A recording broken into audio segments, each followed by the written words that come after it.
Good day, ladies and gentlemen.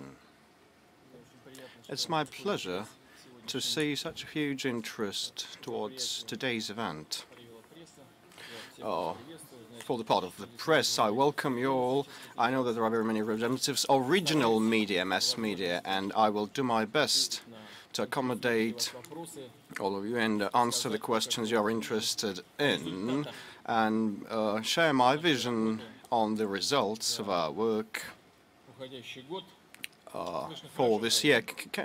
Is this sound okay? Can you hear me well? And I will start, as usual, with some figures and statistics.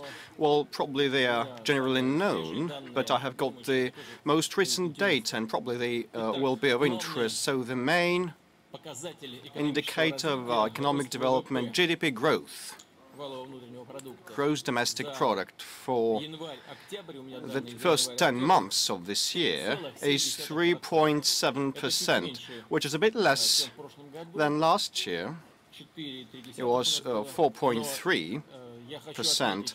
But let me note that against the backdrop of the European area recession and the deceleration of the United States economy and a certain landing in China, on the whole, I believe this is a good result. So what was the cause of that deceleration, a slight deceleration this year? The first one is the global slowdown of global economy, and the recession in the euro area.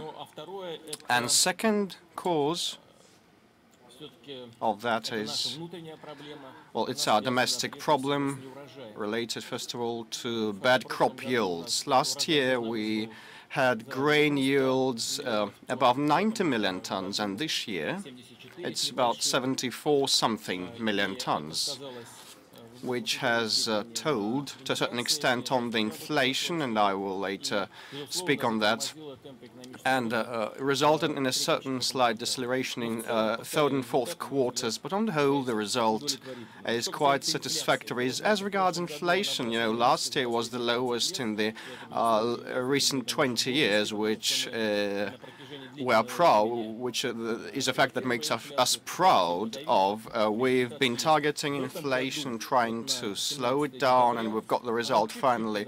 As of the 17th of December, it's 6.3% this year. So it's more or less the same, with a very slight increase.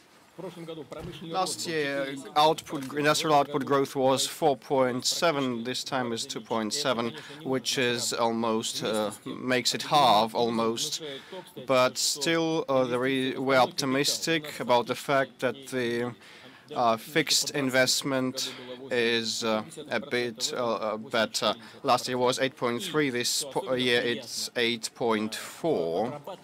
And in the processing industries, we had 4.4% output growth, which is quite a high indicator. I hope that this is the result of the activities of our government. Then comes social matters. Monthly accrued wages in 2011 was 23,369 rubles, and as of November this year it's 27,607 rubles. And last year we had 2.8% increase. This year it's 8.8% increase of mean salary or average wage. Another very important social and economic indicator which matters for our country as well as other market economies is the level of unemployment, the rate of unemployment. Unemployment by International Labour Organization standards was 6.6 last year, and this year, at the start of this year, it was 6.6 as well. But as of November this year, we have a decrease to 5.4, 5.3% rate of unemployment, which is one of the best indicators and rates in the developed economies. The officially registered unemployed people account for only 1%. This real disposable income last year it was 0.8% growth. This year we had a growth of 4%. You know what is the reason for that? Because we considerably increased the wages of our servicemen and military. We increased the wages of our police and home ministry on the whole. 1.6 times increase of pensions also told on that, and the growth of pensions is planned. And in social and welfare sphere, we had an increase in salaries. School teachers, university teachers benefited from that. And there was a growth in healthcare specialists and service personnel, both, and the like. A 4% growth in real disposable income is a good figure. The retirement pension was 8,800 something rubles, and now it's 9,810 rubles as of October. And the social pension is a low one. It was 5,200, and now it's 5,942 rubles. So maternity capital is a very important thing. I keep recalling it over and over again and citing it because previously we had a lot of questions whether we would adjust and increase it. Yes, we keep adjusting it, and we will do so in future. Last year it was 365,000 rubles. This year the maternity capital at present is at 387,640 rubles. As of the 1st of January next year, it will be 408,961 rubles. Capitalization of our banking sector is growing if we go back to our economy. And there's one more pleasant thing. The amount of deposits keeps growing. The yearly growth was 19.6%. In absolute terms, it's 13.1 trillion rubles. We had the trade surplus last year, 198 billion, and this year for 10 months it's 164 billion, and the yearly indicator will be no less than last year. This is the trade surplus, but I'm giving only the preliminary indicative figures.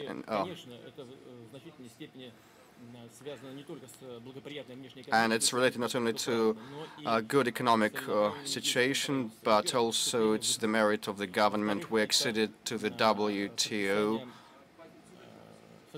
We signed a free trade area agreement in the CIS. And thirdly, we established the customs union and the common economic area with Belarus and Kazakhstan. And yesterday I said that the growth of our trade with these countries was 10%, which is a good figure. But the main thing, and I'd like to share it with the public, the main thing is that we have a very good trade structure, mutual trade structure with customs union countries. 20% is the tractors and machinery supplies. Machinery and equipment. And this is good because beyond the customs union we have only 2% of machinery exports. And this is indicative. It means that we are quite good and comfortable and suitable partners for each other. Public debt is at record lows, a bit more than 10%. External debt is 2.5%. And we have one of the best positions in the world. International foreign exchange reserves of central banks grew a bit. It was $498 billion last year. This year, as of the 7th of December, it's $527.3 billion US dollars. The reserve fund of ours also increased a bit considerably. In dollar denomination, it was $25.2 billion. Now it's $61.4 billion. The National Wealth Fund is 87.6 billion last year, and this year is 87.5, so more or less unchanged. And let me note that despite the problems that we have, and we of course will deal with them today, we have a host of them, I'd like still to note the stability of public finance. And the very important decision taken by the federal government was the introduction of the budget rule, so-called budget rule. So the federal budget's revenues are used for expenditure only given a certain oil price. For next year, the severance level is $91 per barrel. So if it's above, we will spend. If not, we will save. It's quite a rigid rule. And the second part of that rule is that we agreed that we would not spend money from the reserve funds until we reach a certain amount.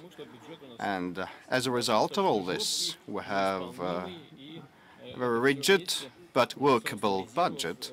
And together with the growth of our reserves and foreign exchange reserves, speaks of very good and well thought over economic and financial policies of ours, a very prudent one. And the birth rates we are having now are the best in 20 years, and the mortality level is low. It's the lowest in the last 20 years, which is a proof positive of the fact that people have started planning their lives differently. They have expanded their horizons, family horizons, and it means that despite all the problems, people have the feeling of stability and reliability of what is being done by the authorities. And I have cited the figures of the income growth. It is also proof. And more, apart from this, we have special set of measures to back birth rates and positive birth rates and demographics. Apart from the figures I have cited, the maternity capital figures, we have a program of supporting women who have decided to have 2 and more children. And starting with next year, with the first quarter, as far as I believe, the government will launch another program that of backing of families with 3 and more children in 50 regions of Russia where we have been having negative birth rates. It's the northwest, it's the Volga River, and it's the Far East region of Russia. People there will get monthly additional allowances that equal the minimum living cost for a child. And this was the beginning of the press conference. Now I will stop my monologue. I know that you have a great deal of questions, so let's start this direct dialogue between Vladimir, if you allow me, and Dmitry Sergeyevich Peskov will help us warm up. So first of all, we will get our bearings. Some people I know by name, so others I don't. Please introduce yourselves, your media and your city or country. Not you, not you. Yeah, you, please. Ksenia Sokolova, Snob Magazine.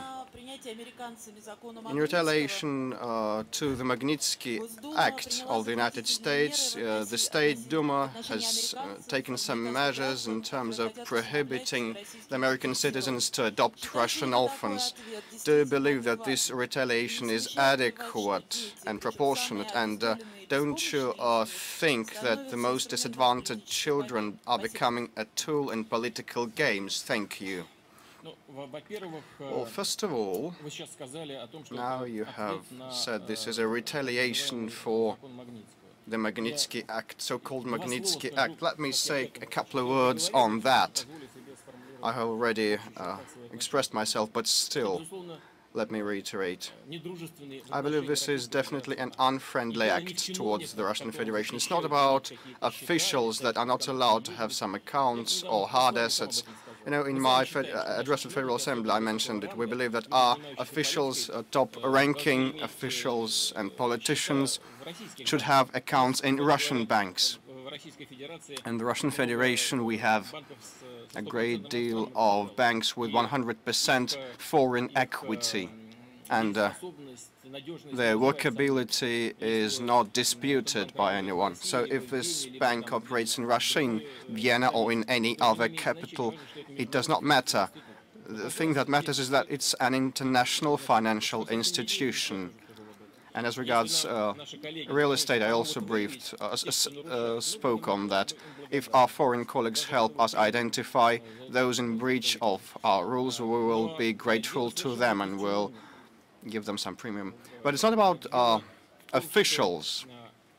You know, they just replaced one anti-Soviet, anti-Russian act by another. They can't do without it. They just are trying to be guided by the standards of the past, which is bad and which is poisonous for our relations. As regards this very topic you have touched upon now, the adoption of our children by foreign citizens. As far as I know, the results of the opinion polls, the majority of Russian citizens have a negative attitude towards such practices. We should be able to cope with this by ourselves and incentivize adoption on the domestic level, adoption of orphans. In this regard, I believe that yesterday's proposal by Dmitry Medvedev was right. We need to develop inside the country this area. We need to eliminate bureaucratic barriers to support families who adopt orphans. And as for the American side, the thing is not about certain people and American citizens who adopt Russian children. There are catastrophes taking place there, and we are well aware of them. But the majority of people who adopt our children are adequate parents. They are honest and decent people. And the reaction of the State Duma officials is aimed not at those people, but at the position of American power. What is this position about? When there are crimes committed against Russian children, which were adopted, the Russian authorities do not respond to this at all, and so people who committed crimes against children are not punished. But that's not all. Russian representatives are not allowed, even in the capacity of observers, to monitor such processes. Recently, we've signed an agreement between the Ministry of Foreign Affairs and the State Department about the actions of the Russian side in case of such crimes or crisis situations. And what do we have in practice? In practice, we have that this area was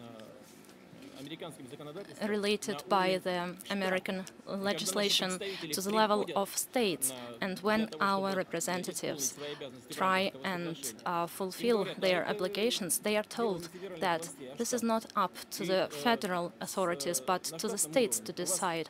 And at the state level, you do not have any agreements, so address the State Department and deal with them.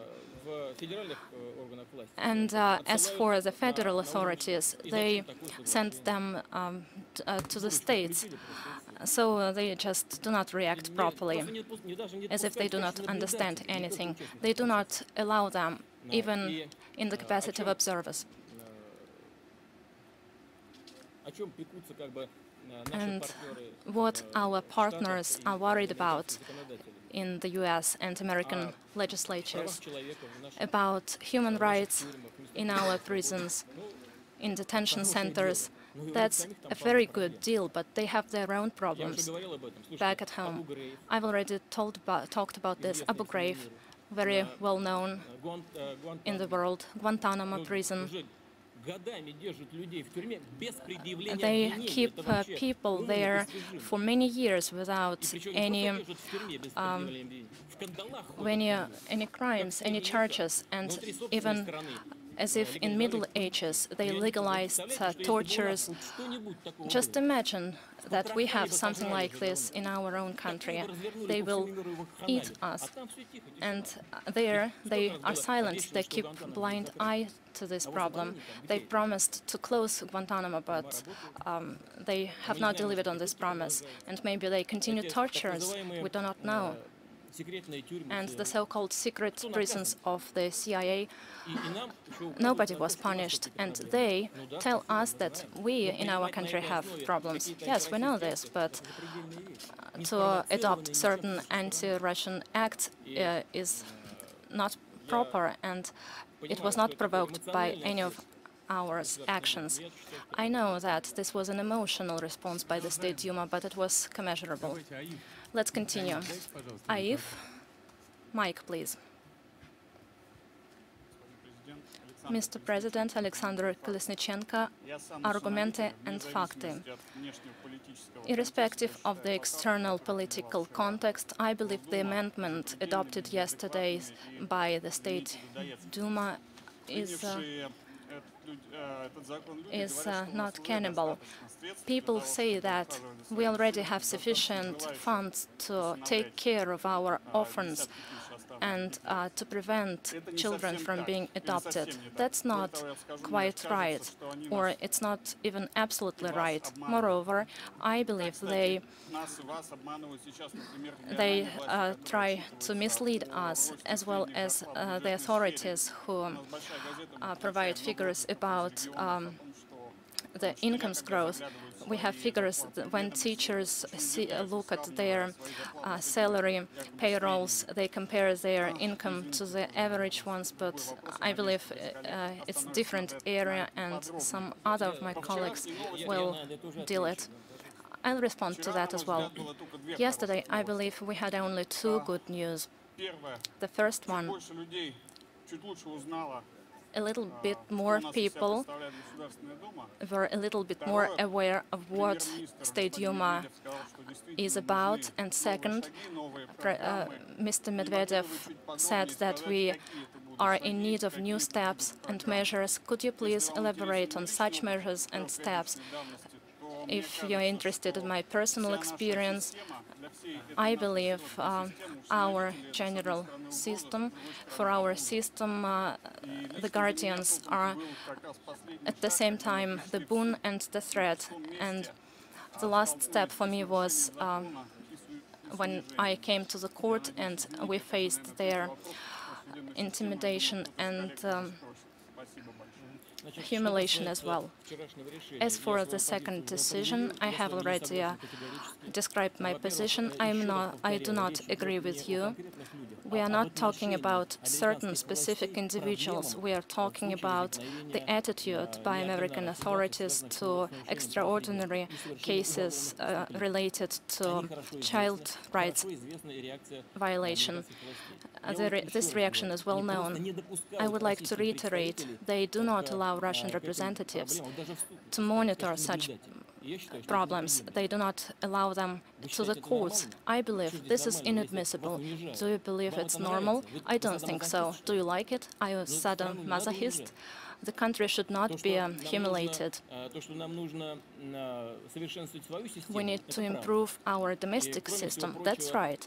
And besides, we do not prohibit or ban adoption altogether. For example, many states of the US do not allow observers to monitor elections. Do you like it?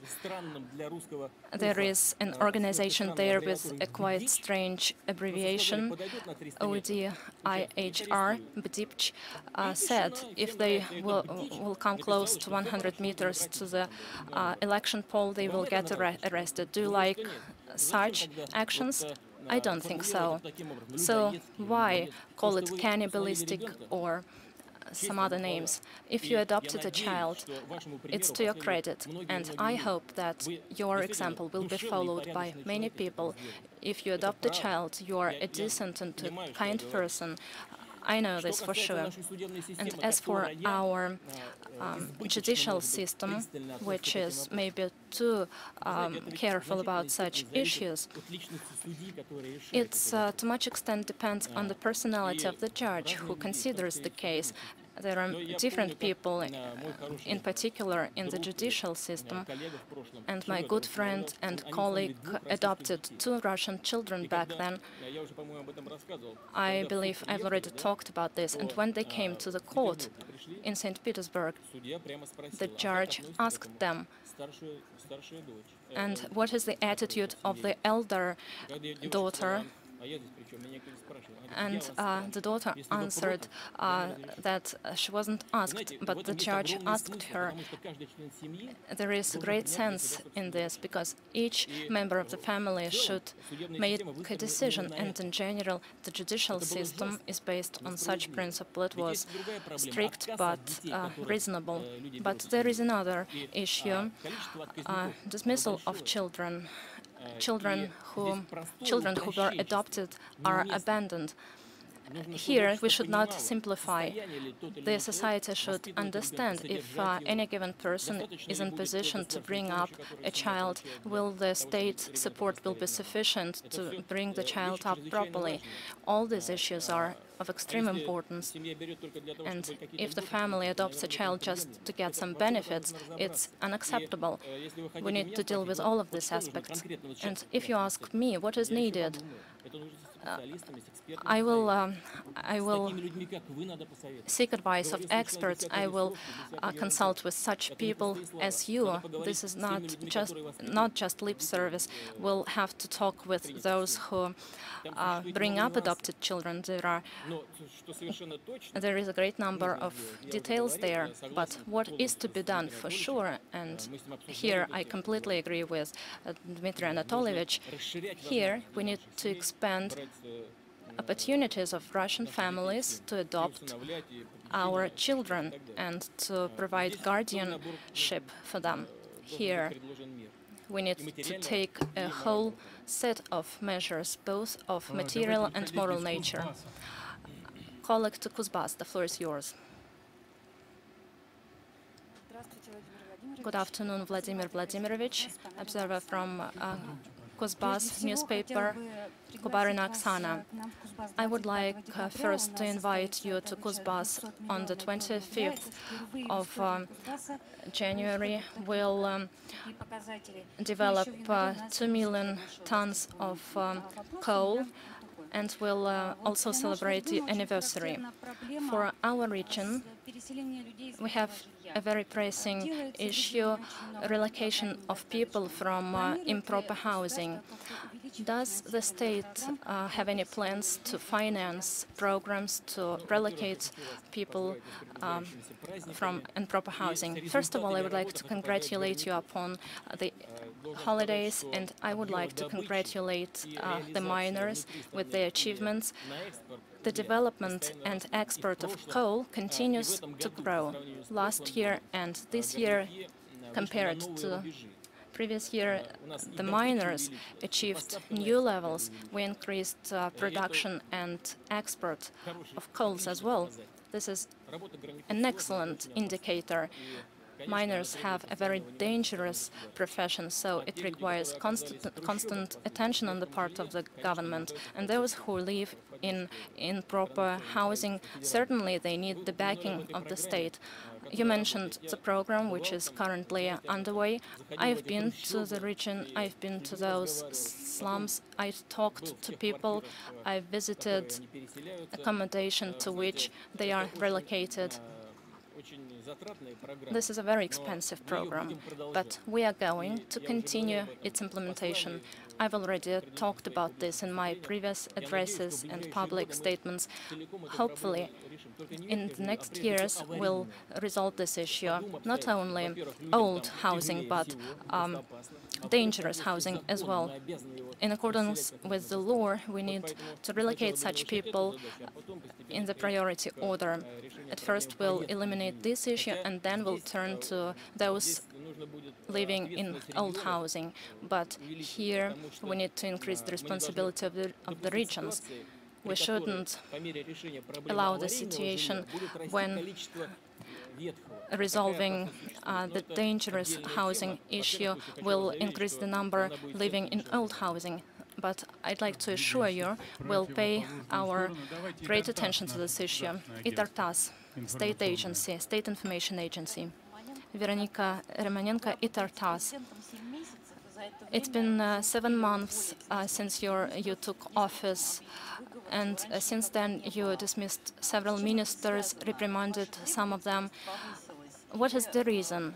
Have you become more demanding, or do the ministers not respond to the requirements? Are you going to dismiss anyone else? In general, the work of Prime Minister is satisfactory. We should not forget that the current Prime Minister was a president for the period of 4 years. It's a great experience. So I believe this experience will be tapped in by Dmitry Anatolyevich at his new office. I myself know that this is a very complicated work. You need to work on the ground. You have direct responsibility for decisions made. And sometimes you cannot assess the situation correctly at once. This responsibility is tangible. You made a decision, signed it in, and after that, it is followed by a certain outcome, positive or negative, but they are tangible.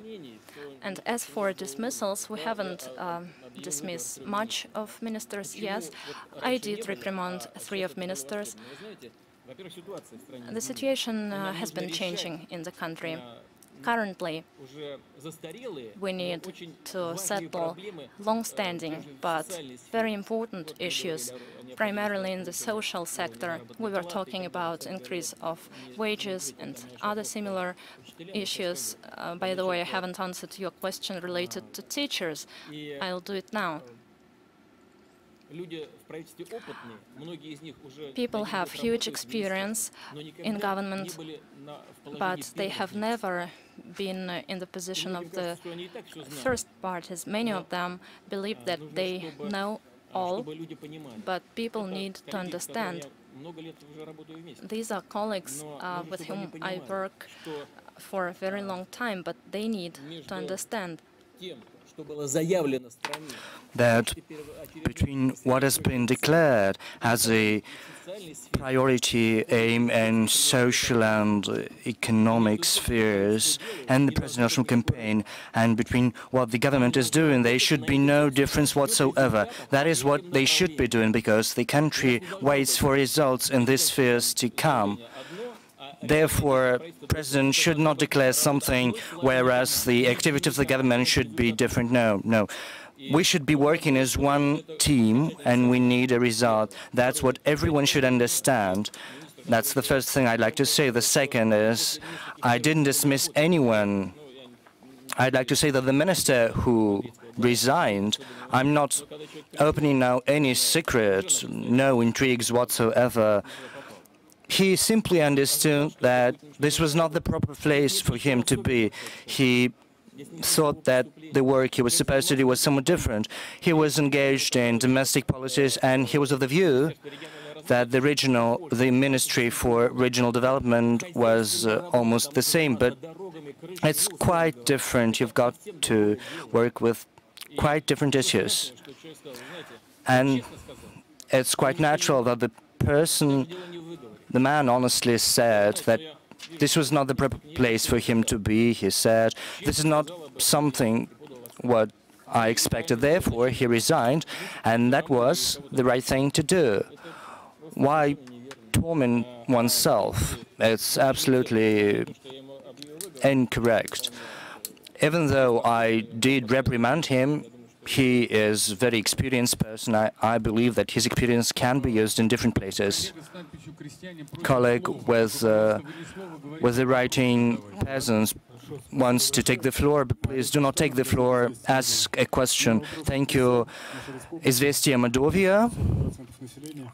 We have 40% of peasants, that is the 40% of our population. This year, 40% of the population of Mordovia. Unfortunately, they are facing now several problems in agriculture. Starting from 2013, a new procedure of subsidizing the agriculture in the region is going to be introduced, the so-called hectare principle financing. But this region is a region where livestock breeding is very developed. Therefore, our colleagues ask you to consider amendments to this region. They promise that they are going to double the production of meat in 2 years, thus making a contribution to ensuring the food security priority which has been set in your federal address. Can the agrarians count on your support? And the second question. The people of Mordovia asked me to convey to you their gratitude for the help in preparation of the celebration 1,000 years of the Moldovan people. Thank you. But have you forgotten about the championship? I do know that you had a very spectacular festivity there. The preparation for the World Cup became a all-Republican affair, and that is very good. I'm very content that Mr. Merkushkin and other leaders, today's leadership of the Republic, pay so much attention to sports and physical education. But going back to your question about the hectare principle subsidizing, I'd like to say that the government decided to do this because many requirements were submitted by the agrarians themselves. There are different approaches to this issue, but on the whole, in many countries, this system has already been introduced and been applied. It might be formulated differently, but it is thought to be very expensive, very costly.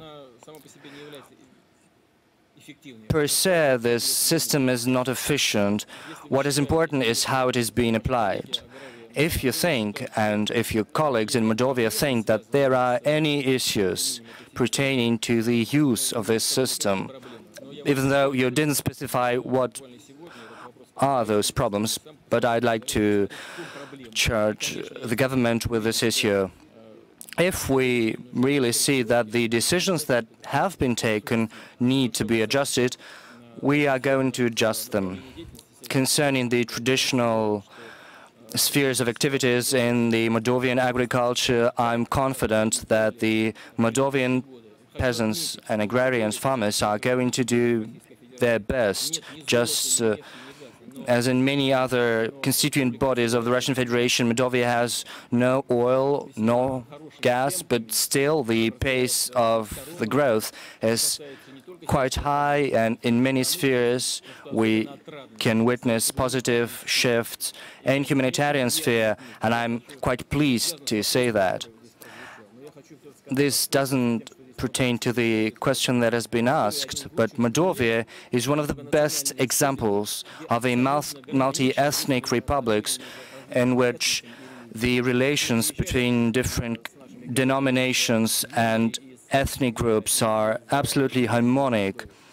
our colleagues from Finland, and we visited Mordovia, and in one of the villages we saw men and women in national costumes, and the Tariahani, the then Finnish president, asked me whether it was because of a festivity. Yes, I answered. It was a national festivity, but even in ordinary days we do this, and I was very pleased to say that. Let us continue. Live news, please. Could you take the mic, please? Good afternoon. Mr. President, there are so many anecdotes about your life. Oh no, they are afraid to tell me about those. The last one is about the end of the world. Putin promises so much because he knows when the end of the world is going to come, or he set the press conference on the eve of the end of the world because he wanted to draw some results. Well, you know, I know when the end of the world is going to come. And when is it? In 4 and 5 billion years, because if I'm not mistaken, this is the cycle of the sun, around 7 billion years. 4 billion years have already passed, though in 3 or so billion years, the sun reactor, so to speak, is going to extinguish, and the sun is going to turn into a white dwarf, and the life is going to end. So if you view the end of the world issue from this angle of view, it's so. You're not afraid then? No, certainly I'm not going to be frightened by that. Depardieu told you that he already obtained a Russian passport. Was it a joke? You know, we have very good relations with France, and we appreciate these relations very much because those relations are long-standing ones. France has a special place in our relations. We have had long-standing spiritual relations with France. Despite the tragic events in our common history, we still have those ties in economy and the political sphere and culture. And very often, even though France, as a NATO member, probably more often than with other countries, we come to mutual understanding with France and with the French people. That's the first thing I wanted to mention. Therefore, I'm quite confident that no decisions whatsoever might affect negatively the Russian-French relations. Secondly, I'm quite sure that our top-ranking officials didn't want to insult Gérard Depardieu, but just as other politicians were trying to protect our politics, to justify them, even though it was somewhat awkward. It's just a trifle, nothing more, even though an unpleasant one. Actors, musicians, artists are people of a very delicate mentality. We in Russia say that artists can easily be offended, therefore I understand the feelings of Mr. Depardieu. I read his declarations, even though he said that he was European, a citizen of the world. I do know, because even though we didn't see each other too many times, he loves France. He lives by the French history, by the French culture. I understand he is now going through very hard times, but I'm convinced that those will come to an end.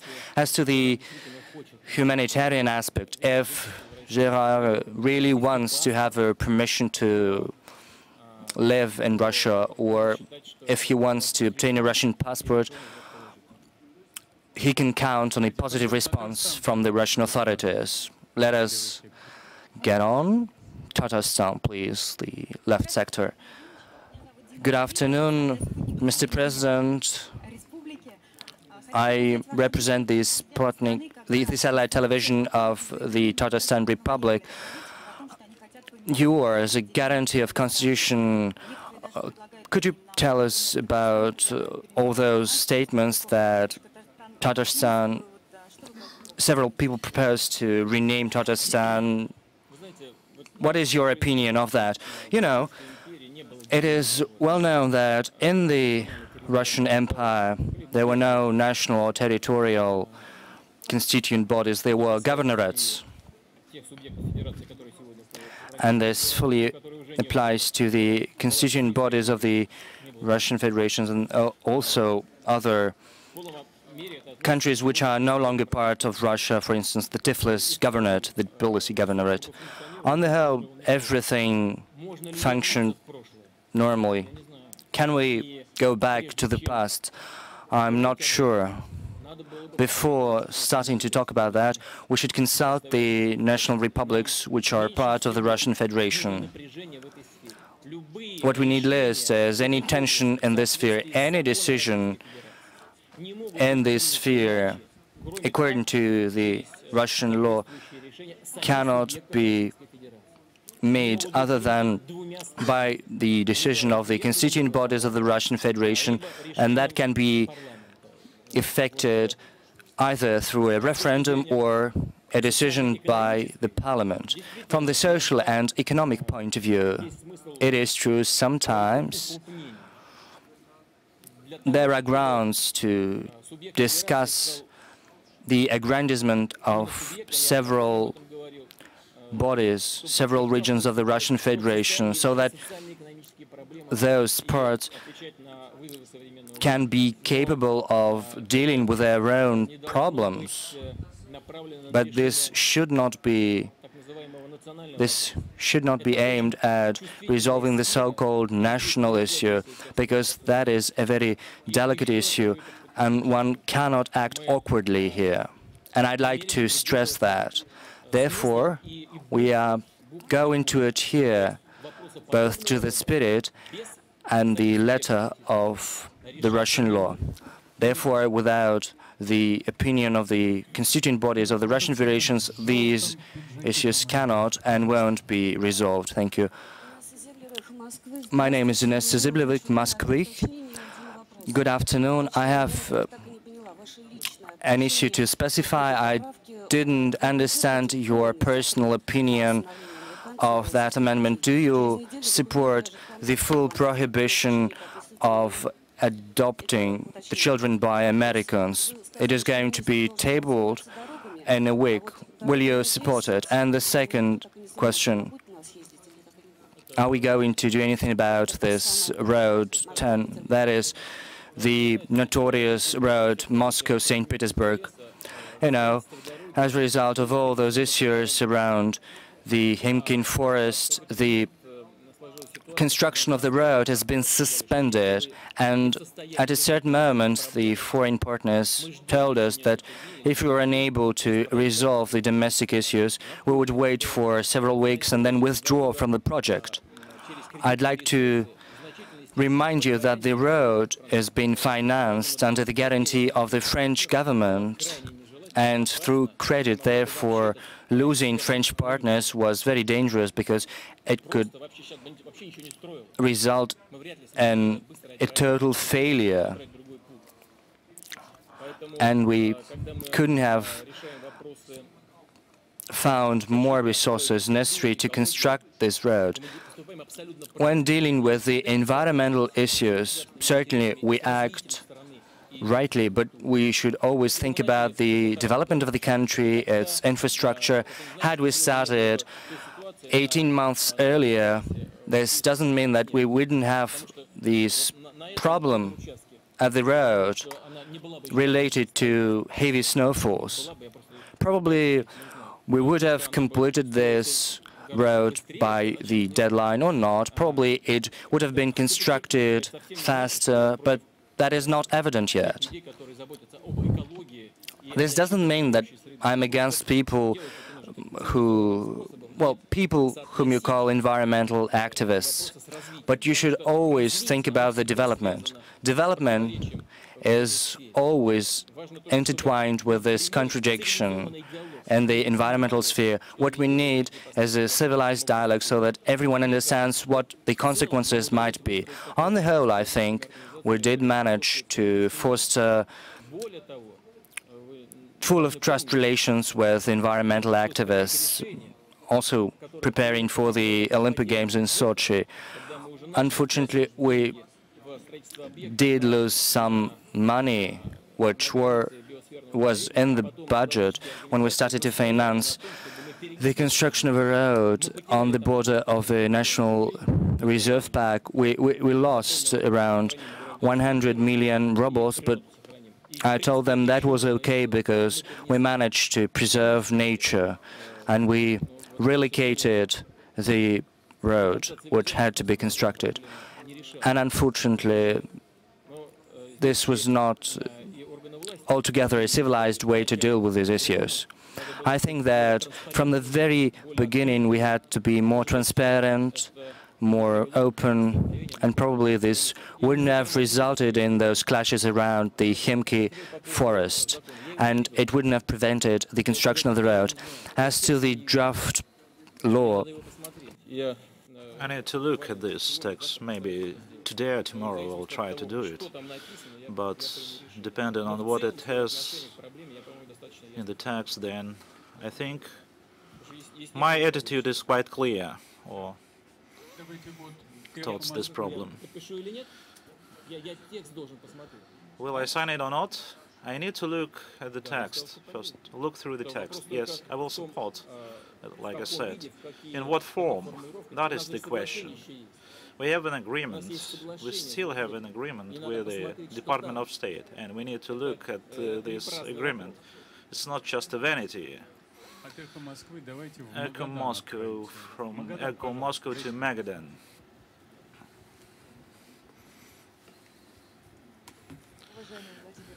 Vladimir Vladimirovich, before this press conference, before coming to this press conference, I prepared a original sort of question, but now, checking the internet information, I once again ran against the specific information regarding the health of the president. Sometimes, yes, I have to looking at you, looking at the monitor, because you are sitting far from me. You're such an energetic, handsome man, and many women confess all this. Can you tell me about what are the possible sources of this information and who can benefit from this? They are beneficial for the political opponents who are trying to question the legitimacy of the power. Regarding my health, I will tell you, no way.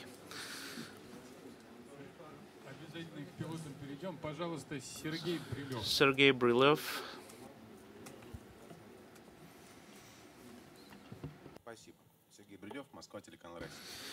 Vladimir Vladimirovich, you said a lot about stability. No? No way. I didn't say a word. By the end of your current presidential term, so the people would become adult by the end of this. So this 18-year period is quite a specific figure in the Russian history, and sometimes stability can go into the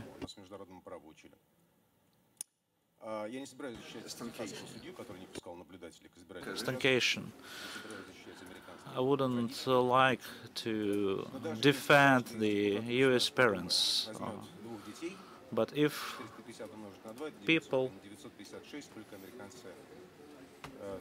start adopting these children, then it would mean quite a significant figure.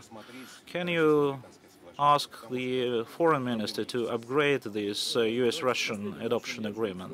I will already mentioned the situation when we adopt the agreement with the federal executive, and these problems are regulated by the authorities of the states, then this agreement is not working. I have the information from the embassy. The officials from the embassy are not allowed to monitor the situation with these adopted children. That is why we have to look at the content of this agreement. And your colleague from ECHO Moscow asked a question about this problem. This agreement provides for a possibility for a party to denounce this agreement just 1 year before the actual denouncement.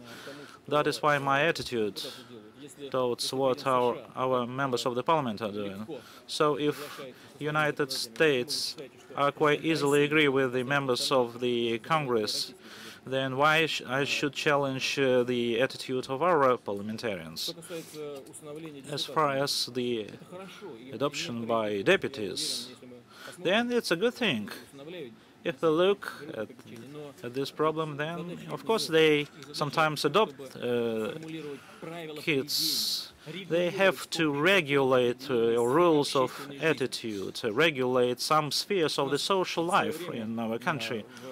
Some point in time in Leningrad we had quite frosty weather, just back to the USSR, and the first secretary was Mr. Romanov.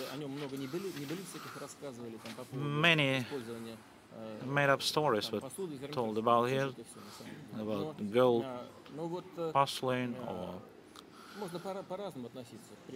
you can have different opinion about the Soviet Union times. And when the frosty weather just destroyed the heating system, then Mr. Romanov just asked all the members of the local parliament to go to the streets and to clean the streets. Voroshilov just also participated in the attacks during the war. Is it a smart decision or not? He's a brave guy, and if each deputy adopts a child, then it's a good thing, but it's not the solution of the problem. We have to upgrade, to improve our legislation, and that is the main role of the parliament of the country. Stability and stagnation. That's, you know, a sort of tricky comparison, or sometimes efficient comparison, but it's groundless. Why? Because the mandatory, I would like to stress, mandatory requirement of the stability is the development. How can you talk about the development if something is collapsing in the country? Who can invest into this economy? Look at China. Investors go to China, and investors know that they can, at least during the next 10-15 years, they can ensure the return of the investment. This is the main prerequisite of the stability. It doesn't mean that we have the same system like in China, in Russia, but it should be a mandatory requirement for the development. Our Georgian colleagues who have been working in Moscow for many years, Tamara Nutsobidze, Rustavi 2 channel, TV channel. Vladimir Vladimirovich, you said that relations between our countries would depend on elections. We had elections, and one of the first steps of a new prime minister was the nomination of a special envoy. There was a meeting between Karasin and Abashidze. We would like to know your opinion regarding the future of our relations, especially in the light that for new Georgian authorities, the main priority is the participation in NATO, membership in NATO, and integrity of the country. Are you prepared to continue the dialogue with the new authorities? We see some positive signals, sometimes restrained, but still positive signals from new leadership of Georgia, and nomination of a special envoy of the Georgian government to regulate relations with Russia. We welcome this step, and we reciprocate in that. Otherwise, there wasn't a meeting with Mr. Karasin. But I would like to draw attention to the problems, the well-known problems, that the current president of Georgia, Mr. Saakashvili, brought the situation in a deadlock. And so far, I don't understand quite completely how to get out of this impasse. We can change our relations with these Abkhazia and South Ossetia, and Georgia cannot recognize their independent status.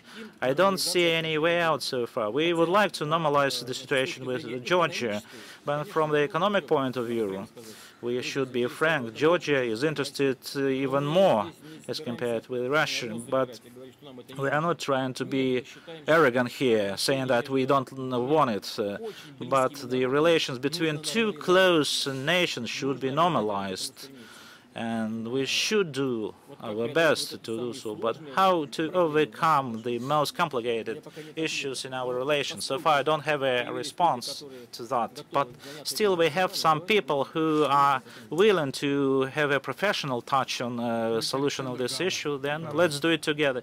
Alexander Gamov, radio, television, and Komsomolskaya Pravda paper. Radio, television. Yes, we are an empire, like Murdoch empire. He's just dragging behind us. Yeah, we should be quite attentive. You probably remember Boris Nikolaevich said he is the president of Russia #1, and accordingly you are the president #2 or and president #4. 2 times president. Much has been said about how our country is changing, the Russian people are changing, and are there any changes in Vladimir Putin? The difference between President Vladimir Putin #4 and #2. What should we expect from you? Are you going like a slave in the vessels?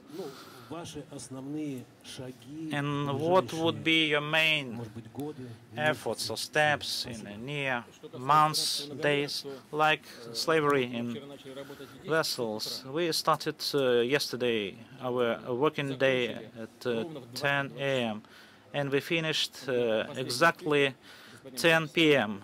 My last meeting with Mr. Sarkisyan ended 5 minutes to 10 p.m. So that's approximately how my working day looks like, and I just got used to that. Regarding changes, you know, maybe quite a very famous proverb: everything is running, everything is changing, evolving. People are changing as well. Of course, I can also change for the better, but maybe it's not the appropriate answer.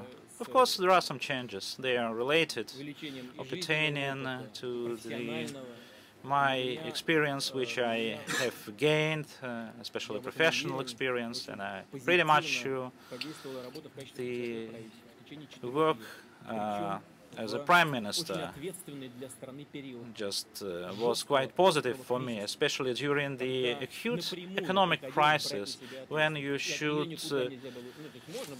assume full responsibility for the things that I was doing. And probably, maybe you saw it or not, but I know that when, in the end of 2008 and 2009, you should stand up and say or admit directly that we have problems here, there, and I would like to say that I never allow the repetition of the situation of the 2008. in 1998. Many say that opposition look at that and that, and if we collapse, then full stop. But just to say for sure, having a lot of factors, confusing factors, which are beyond our control, this is a very complicated thing.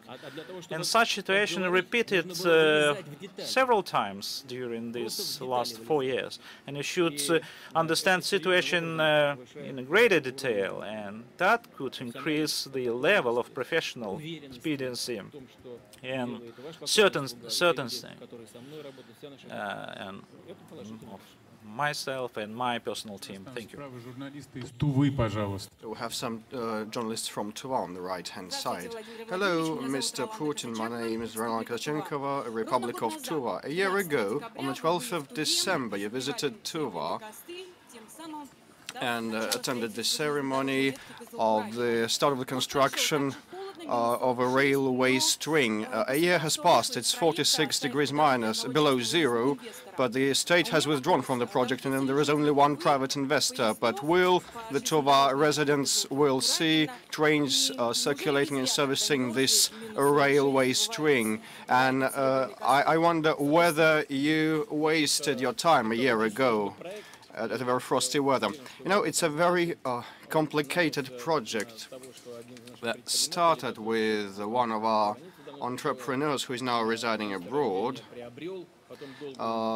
purchasing this deposit, and later he tried to attract some investors and contractors, and it turned out that this company, after the first rails were laid, it turned out that the company is debt-laden, and thus it was very hard to obtain a loan to fulfill the project. But the deposit is indeed quite promising for both domestic use of that coal, it's rich in it, as well as for exporting coal to China, among others. And I would very much like the project to be implemented. And it's no secret that, and everybody knows it, that the railway was to have been built by a private company to develop that coal deposit. And that would mean greater infrastructural capability of the whole of that region and better living standards for the residents. I hope that such projects will be implemented. And I must note the following, which is very important. If the participation of the state will be critical, we will provide such participation. Izvestia newspaper.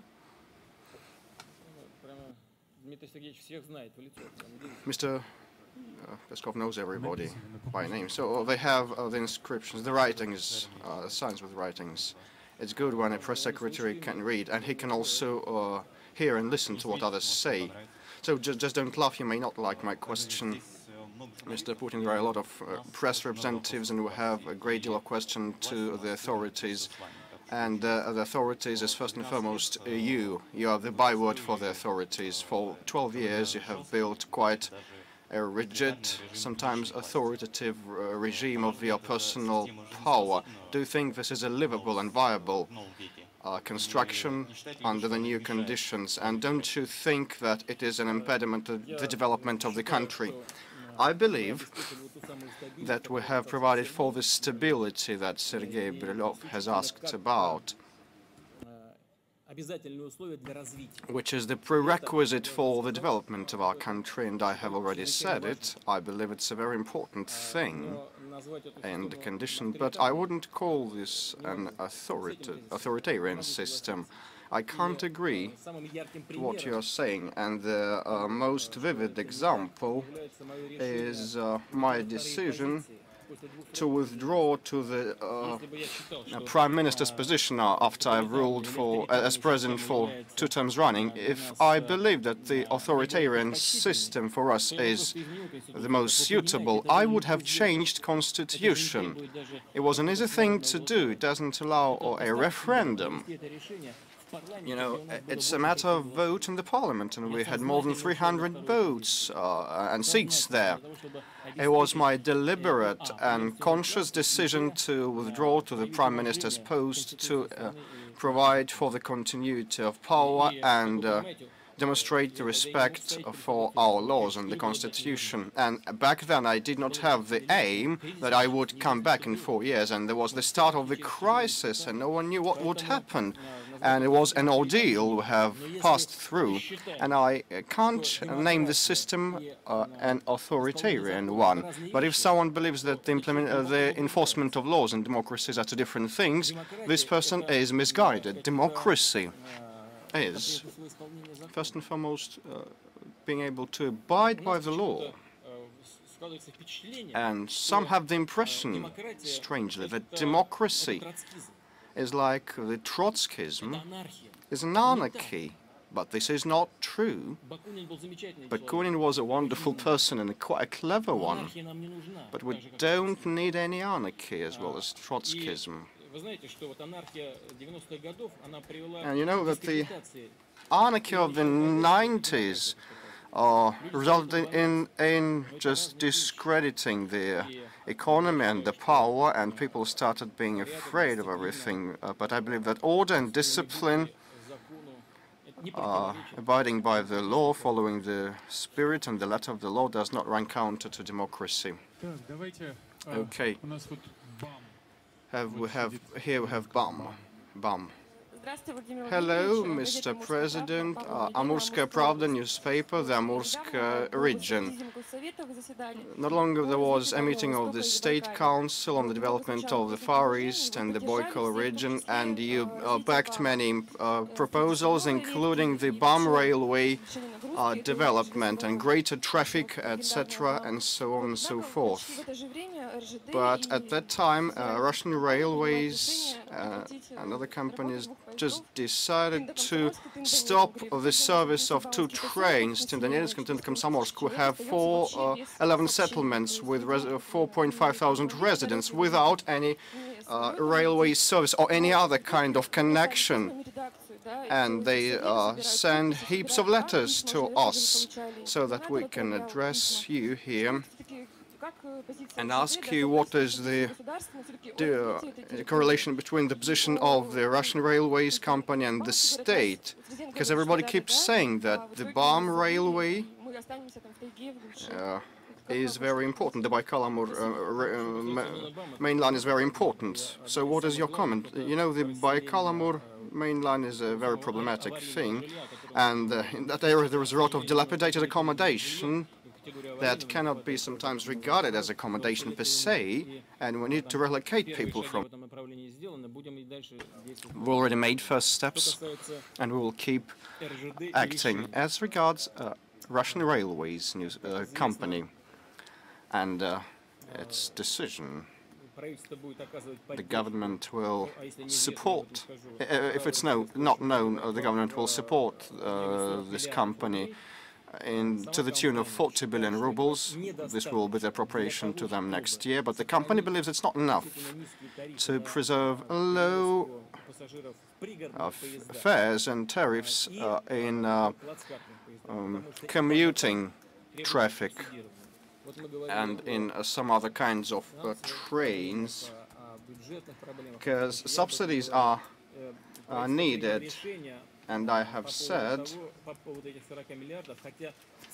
that the government has made a decision on that 40 millions, and people believe that there should be more subsidies allocated, instead of 30 billion rubles for that reserved seat trains, the company will get only 15 billion, and this is not enough. But it's not a good thing that we bloat the expenditure of the federal budget either, and the company tried to weigh up all the options, whether they remove some train service that is not profitable and reduce their costs and raise fares in the economy class trains, in the reserved seat trains. or just reduce the commuter train service support, and the decision was in favor of the commuter train service because very many people use these train connections every day, commuting to work and back home. But I believe we should once again consider the situation, because we do have a chance to increase the support of our Russian railways, and in some cases when there is no other travel options available like yours, we should definitely not be guided by restrictions. Bloomberg. Here's the mic.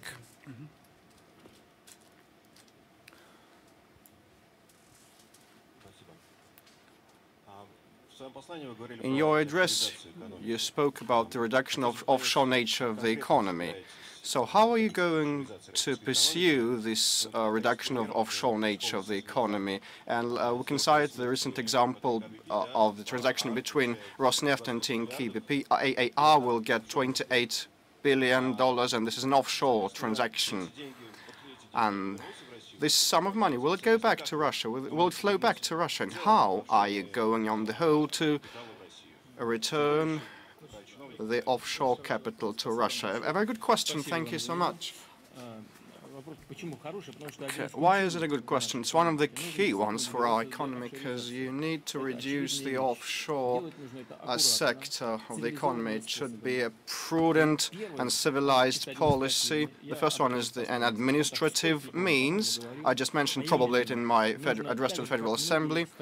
Like very many countries, including European countries, you should strive for signing relevant agreements with offshore zones and provide for the disclosure of the taxation info and the final beneficiaries of those offshore companies. This is quite a civilized way, and there is nothing horrible about it.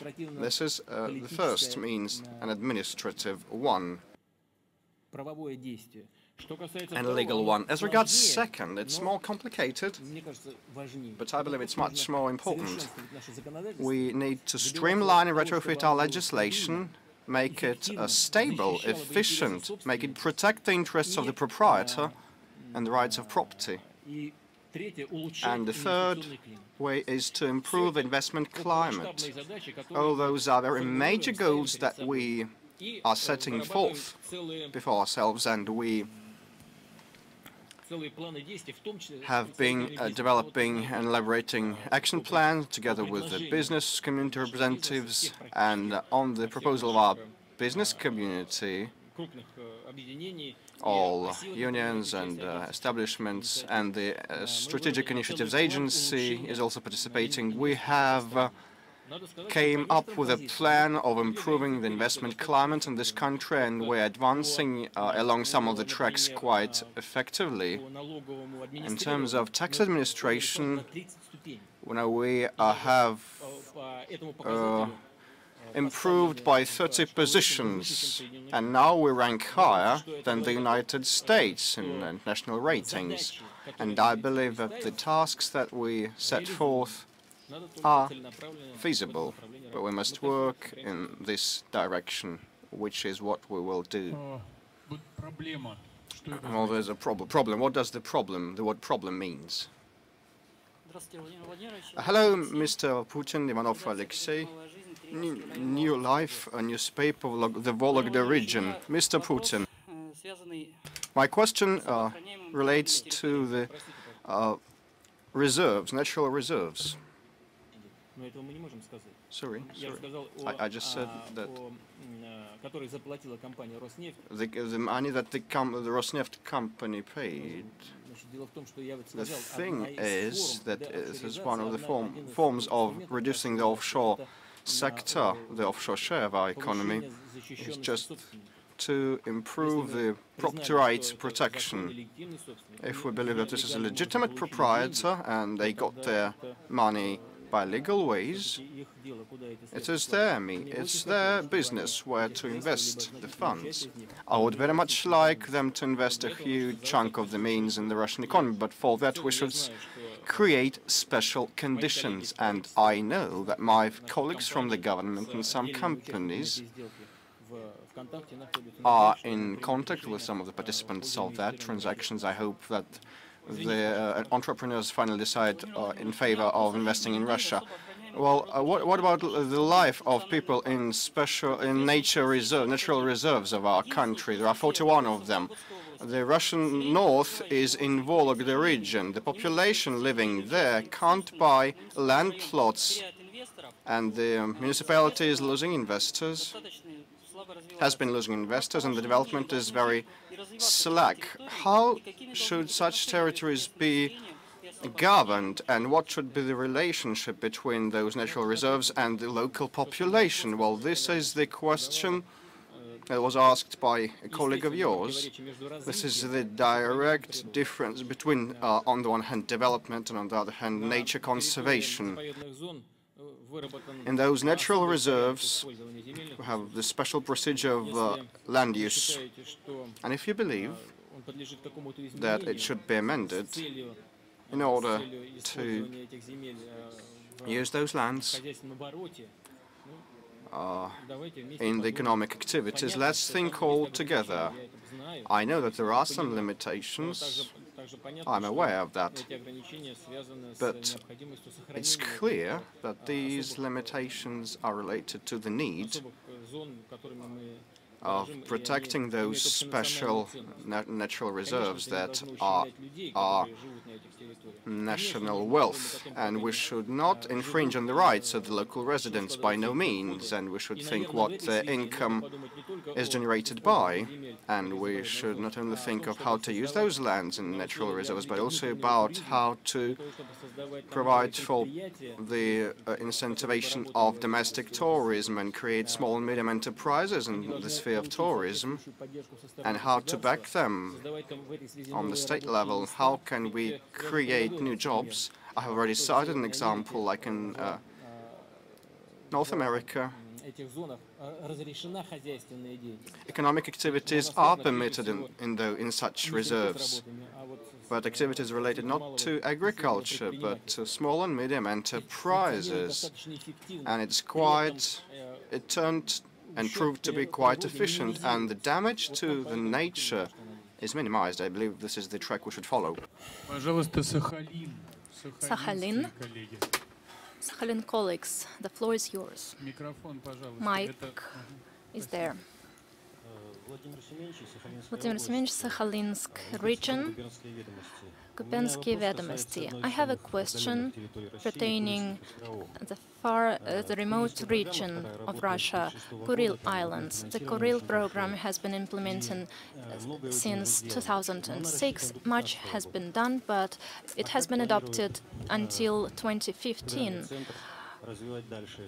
And what will be done later by the federal center with regards to this region, which is very important for Russia? And another issue, territorial issue, which is well known to all in each of us. The third mission has taken place to southern Kuril Islands, and it describes islands which still have no names. And these names are gradually proposed and potentially will be adopted.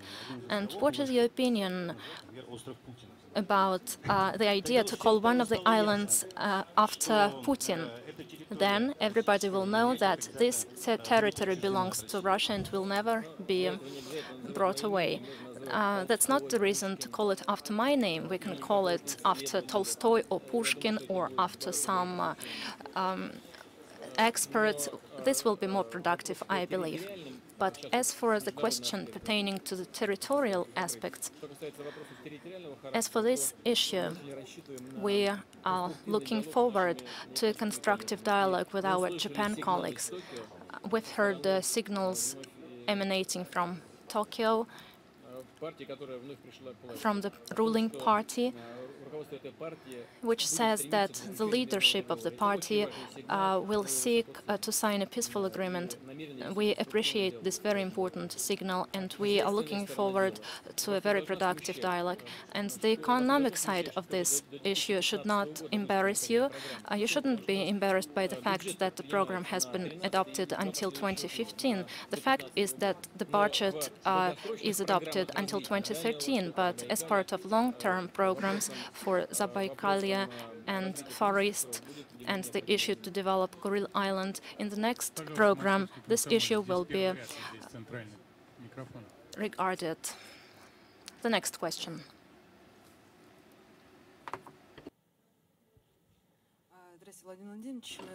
Good afternoon, Moskovsky Komsomolets. Today you said that your aides tell jokes about you. I was kidding. I understand this. Previously, you did not hide the fact that Mr. Kudrin was a source of an alternative opinion for you. When everybody said yes, he said no, and he continues to behave like this. And who replaced Kudrin from the current team? What do you mean? Do you mean who is the source of the alternative opinion for you now? Kudrin has not disappeared anywhere. He hasn't moved anywhere. He lives here. He works in other capacity, but I have regular meetings with him. Not very often because I have much to do and many tasks at hand, but quite regularly. And I listen to his opinion. I believe it is very important. Alexei Leonidovich is not by chance was called the best finance minister in the world. He is a great expert, but the difference between experts and people responsible for decision-making is that they are not responsible for those decisions, but their opinion is not only interesting, but is good to know to make a balanced, well-thought-over decision. There is a great number of authoritative people in the world who have huge experience. One of them is, for example, Mrs. Lagarde, who heads IMF. In European countries, they also have great experts in the direct meaning of the word. Those working in finance and economics, they have great experts in the US as well. I'm reading a lot and about their opinion, and I try to take it on board. I try to correlate it with our plans and with the tools we use to settle tasks which are set before our country. If you consult Kudrin, maybe you have plans to return him to the team. You know, the team. The question was about returning Kudrin to the team. The team is some symbolic name, and if I consult him, this means that he is in the team. There we have a colleague with the sign saying "часы," watches.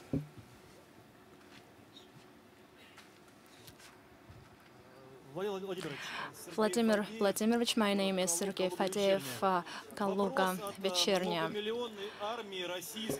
The multi-million army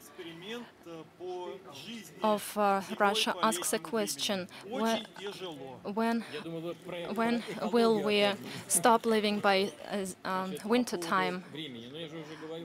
As regards the time, switching of time, when Mr. Medvedev made this decision to transfer to a new time, he was guided by the attitude of the majority of the population of our country who said that time switching badly influences their health and badly influences some parts of agriculture. But when he made this decision, it turned out that a great number of people is against it, and their number is even more than those who was for this decision. The government is to monitor and, as a result of this monitoring, to make a final decision. Certainly, there are some problems. I myself face them constantly. When you wake up, it's dark outside, and when you go to bed, it's already dark. But there are certain issues, especially in regards with the forthcoming sports events, Olympic Games, the World Championship, and even Universiade is related to the broadcasting and broadcasting rights in other countries. And when the time difference is large, for example, 3 hours with Europe or 4 hours with the UK, the sports event starts when the bulk of the people is still at work. I'd like to reiterate, primarily we should be guided not only by these considerations, but by the interests of our population. The government is currently holding a monitoring which will result in a final decision. Channel TVC.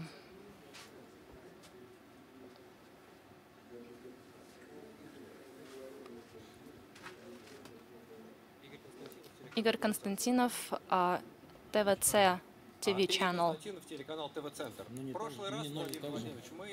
Last time we gathered for the similar large-scale press conference in Skolkovo, as Skolkovo for a number of years has been a priority. It was the starting point for the development of the whole country. They received many promises, great amounts of money was invested, and now we have an impression that the process has slowed down. What is your view on the future destiny of Skolkovo, this young innovation center? As you might understand, there is a hidden meaning in your question, as if I sent certain impetus to develop Skolkovo. It has nothing to do with the reality. Dmitry Anatolyevich heads the government of the Russian Federation, and he has all the leverages to make decisions related to this question. First. And second, I'd like to draw your attention to the fact that back then, 5 or 6 years ago, I myself suggested Dmitry Anatolyevich to head Skolkovo, and my another colleague headed this project in St. Petersburg. There we planned to create a management school, but we started to attract private capital to Skolkovo, and the platform in St. Petersburg was transferred to the university together with the money, from 8 to 9 billion rubles. But they were not able to leverage it, and all the money returned to the budget. And amidst the crisis in 2009, we were not able to return this money. Skolkovo is not a single platform, is not a single innovation center. I know that academia criticizes heavily this idea. A lot of innovation centers were developed during Soviet times, and they proved their efficiency. But we'll continue to support them. We have a whole chain of free economic zones. Some of them are very effective, not all of them, but quite a number. And we monitor the situation here as well. As regards Skolkovo, this is one of the zones, one of such innovation centers. In general, I believe this is a good idea which needs to be developed further. It is about amount of financing of investments, how much money to allocate to develop it. We have a great number of representatives from Chechnya. We have a colleague over there. Newspaper Почкадырова, Белкис Тудayeva. For many years, we are meaning older Kadyrov who died. So I would ask you not to laugh. The world community focused Chechen question for many years, but now, luckily, Chechnya is the zone of peace, the zone of economic development, and currently the region lives peacefully and is prosperous. But the center of all tragic events transferred to the adjacent region. Vladimir Vladimirovich, what do you believe is the reason for all the problems? What measures should be taken to stabilize the situation? My second question is as follows. Over and during the Chechnya campaign, we had a radio station, Chechnya Svoboda, which was renamed to Kavkaz. And on behalf of the Chechnya intelligentsia, I'm asking this question. We would like to expand the scope of radio broadcasting. Previously, the broadcasting was for the whole day, and now it was reduced. Is it in the structure of VGTRK or not? It's Voice of Russia. We took note of this question. We, together with my colleagues, will try to improve financing.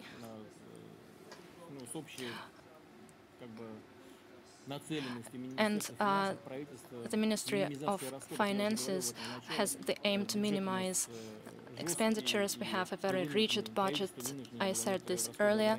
So government had to reduce certain expenses in all areas, including mass media sector. But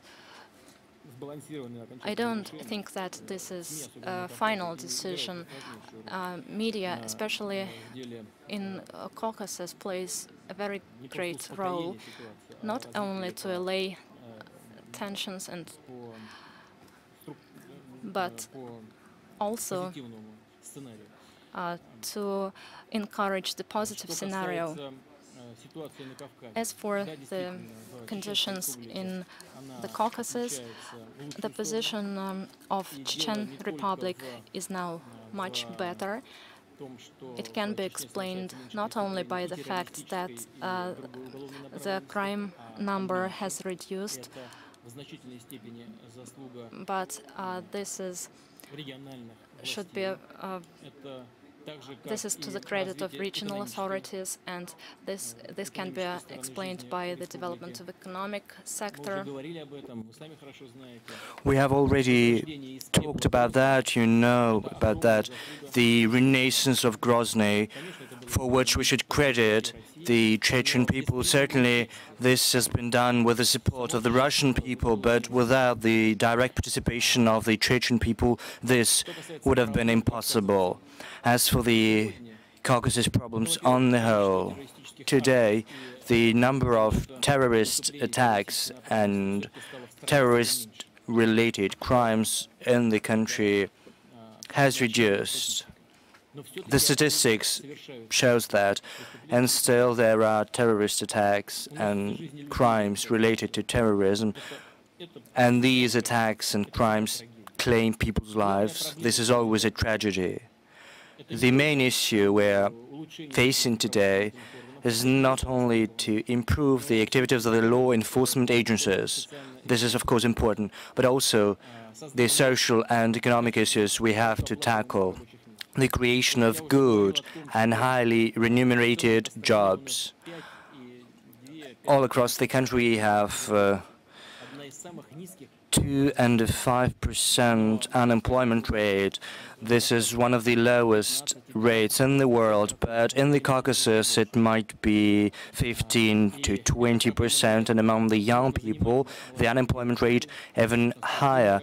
But we have to give good jobs to young people, we have to give them opportunities to study. All this, along with advancing the modern ideas of humanism, raising all Russian patriotism, all this is going to yield good results, and I'm convinced of that, but certainly this needs a comprehensive approach. Thank you. The NTV channel. Thank you, Roman Sobolev. The end of the channel, I'd like to talk about children, but not adopted children, about your children. I know that you don't like this, but what about your daughters? Where are they? What are they doing? Probably you are already a grandfather and we are not aware of that. Do you need to know that? I'm very curious. You know, everything is absolutely fine with my children. They are in Moscow. They study, work. Everything is fine with their private lives. And as far as their professional growth is concerned, I'm proud of them. Thank you. Let us continue the Dosh channel. Good afternoon, Mr. President. I'd like to receive a specification. The first relates to the Dima Yakovlev bill. You know that a great number of people, especially intelligentsia, are against these amendments. Probably demonstrations are going to be held before the State Duma. Do you think that the opinion of intelligentsia is important for you? Certainly, I'm interested in the opinion of every Russian citizen, especially if it is a significant part of it, even though it is not a majority. But I'd like to draw the attention of those people to what I've said. We're not talking about an issue of specific American citizens. Most of them adopt Russian children being guided by kindest considerations. Therefore, I'd like to express my gratitude to them. But there is a problem which arises when there are certain issues with foster parents, with adopted children, when there are issues that do not correspond to the vein and to the letter of the agreements that the US and Russia have struck. And that's what we are doing now. And it is at this that our decisions are aimed. I've already talked about that. It is absolutely inappropriate when our representatives are not allowed to court. Probably in other countries, it is the normal course of events when foreigners adopt their children and they are not interested in the future of those children that have been adopted by foreigners. But we are different. We are interested in what happens to the Russian children who are adopted. I've talked about Gerhard Schroeder. An embassy representative went to them and they got acquainted because that was a representative of the country from which children have been adopted. They talked with foster parents, and that is what should be done. And this situation is quite different. This should not be done either to Russia or to any other countries. So what we're talking about is the policy of the American authorities. Let us confine ourselves to one question. Oh, all right. When there were demonstrations, we always heard one and the same argument from the authorities. If not Putin, then who? Do you think about a successor, someone whom you can entrust the country? From your point of view, are there any leaders outside the existing system, probably leaders who were at those demonstrations? Do you regard any of them seriously as a possible successor, an alternative? You know, you formulated the question in such a way that it is quite difficult to respond it. It is not I who entrust the country to someone. It is the Russian people who do this. When people go to ballot boxes, they say to whom they want to entrust the country. I, for one, think that one way or another, one day I'm going to leave this post just as I did 4 years ago. And certainly, I'm not indifferent to who is going to head the country. You well know that people can say all kinds of things about what we've been doing about the decade that has passed, but it's a fact that we've almost doubled the GDP of the country. In 2008, we achieved almost 80%. Had it not been for the crisis, we would have doubled the economy. We've increased manifold the real wages of the Russian people. Just think what the wages would have been now had it not been for the inflation. Then the increase would have been a manifold one. Just last year, we've managed to double the wages of servicemen and military. We've increased by 1.6 the pensions for the elderly citizens. We've given so many flats, so many apartments to military men. Just think about the money that has been allocated to address the accommodation issue. It was for the first time ever in our history that we allocated so much money. The macroeconomic indicators in Russia are so good now. We haven't had such indicators for many years. And of course, the demographics is becoming better. The birth rates are becoming higher for the first time in 20 years. There is also progress in healthcare, education, and in other spheres.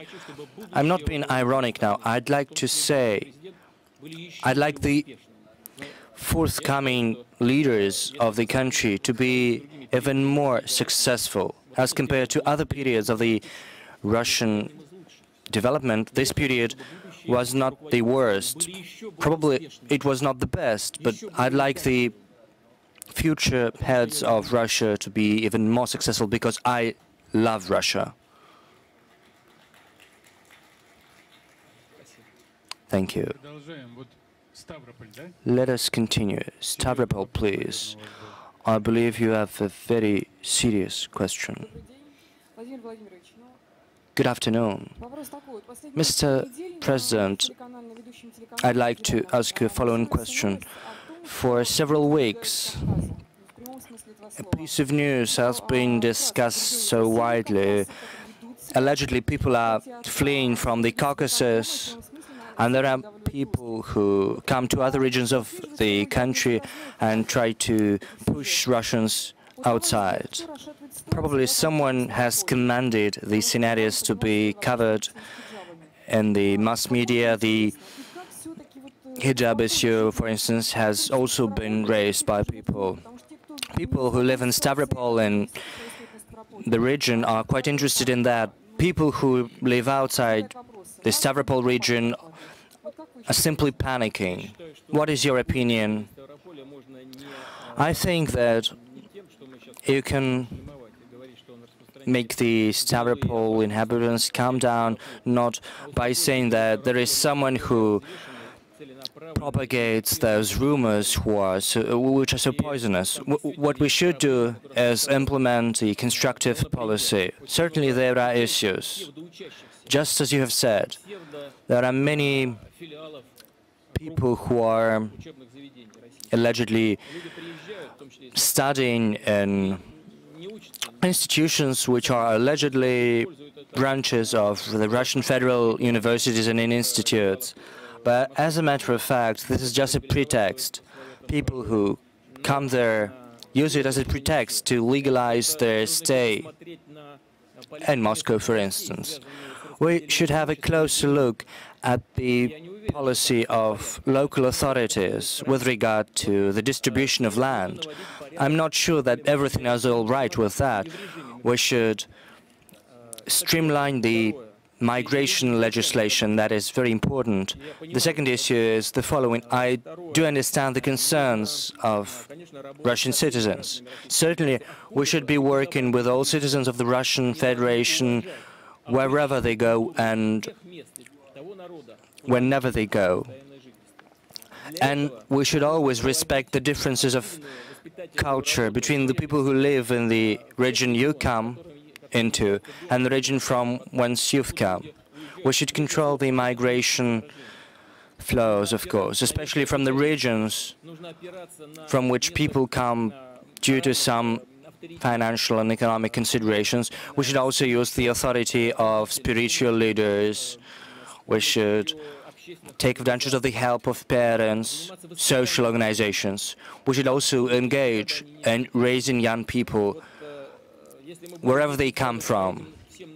If we start acting along all these tracks, we should of course improve the activity of the law enforcement agencies. We should fight corruption in law enforcement agencies and other governmental bodies. If we are consistent in doing that, if we do not overdo it, then we will arrive at a positive result. And we should pay special attention to the Stavropol region. Certainly there are many issues you've just mentioned. As to the hijab issue, the headscarf issue, as you know, in our culture, in the traditional Russian Islam, there is no notion of a headscarf at all.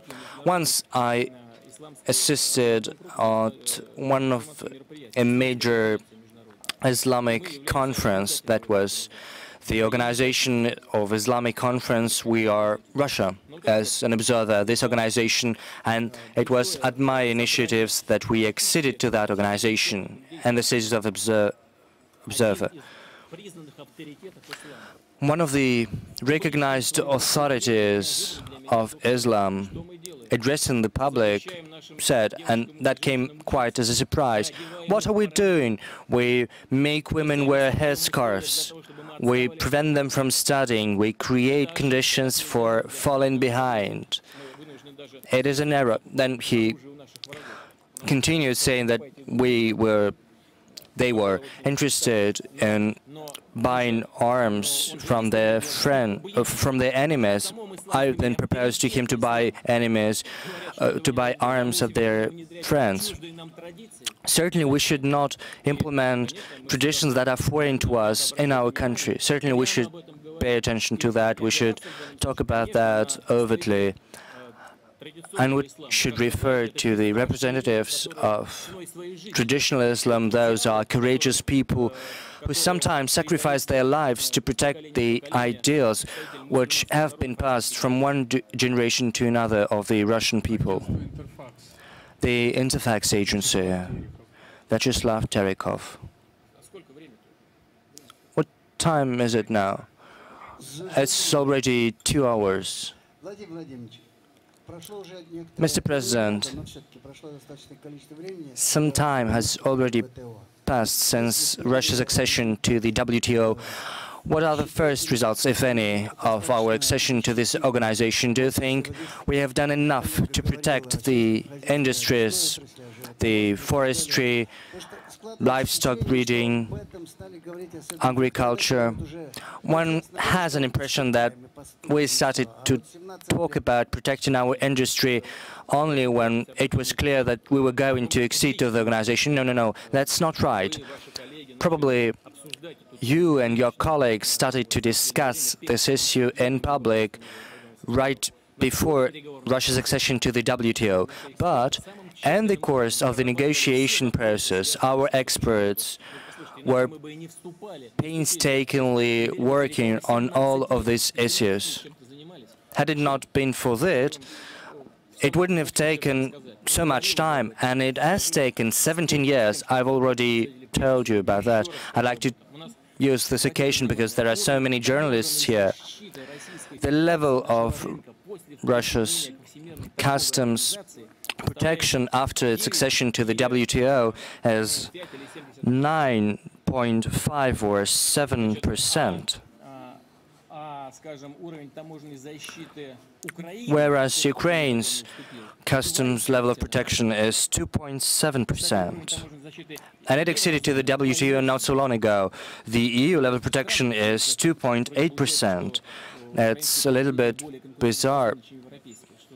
It seems as if the Ukrainian producers are more competitive than the European ones, and our level of protection is more than 9%. And only in 2 years or so, by 2015, it is going to be reduced to 5.9%. But now there are members of the WTO with the lower level of protection. Of course, there are other issues pertaining to the issue that we've been discussing with you today. That is the creation of an investment-friendly climate for a potential foreign investor.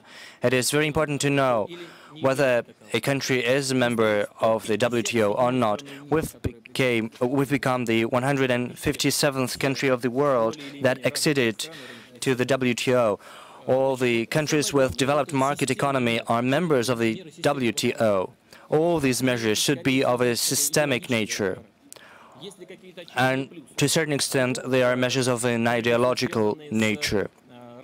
Of course, there are technicalities. Technicalities pertaining to the non-application of our exporters, the limitations to their activities in third countries' markets.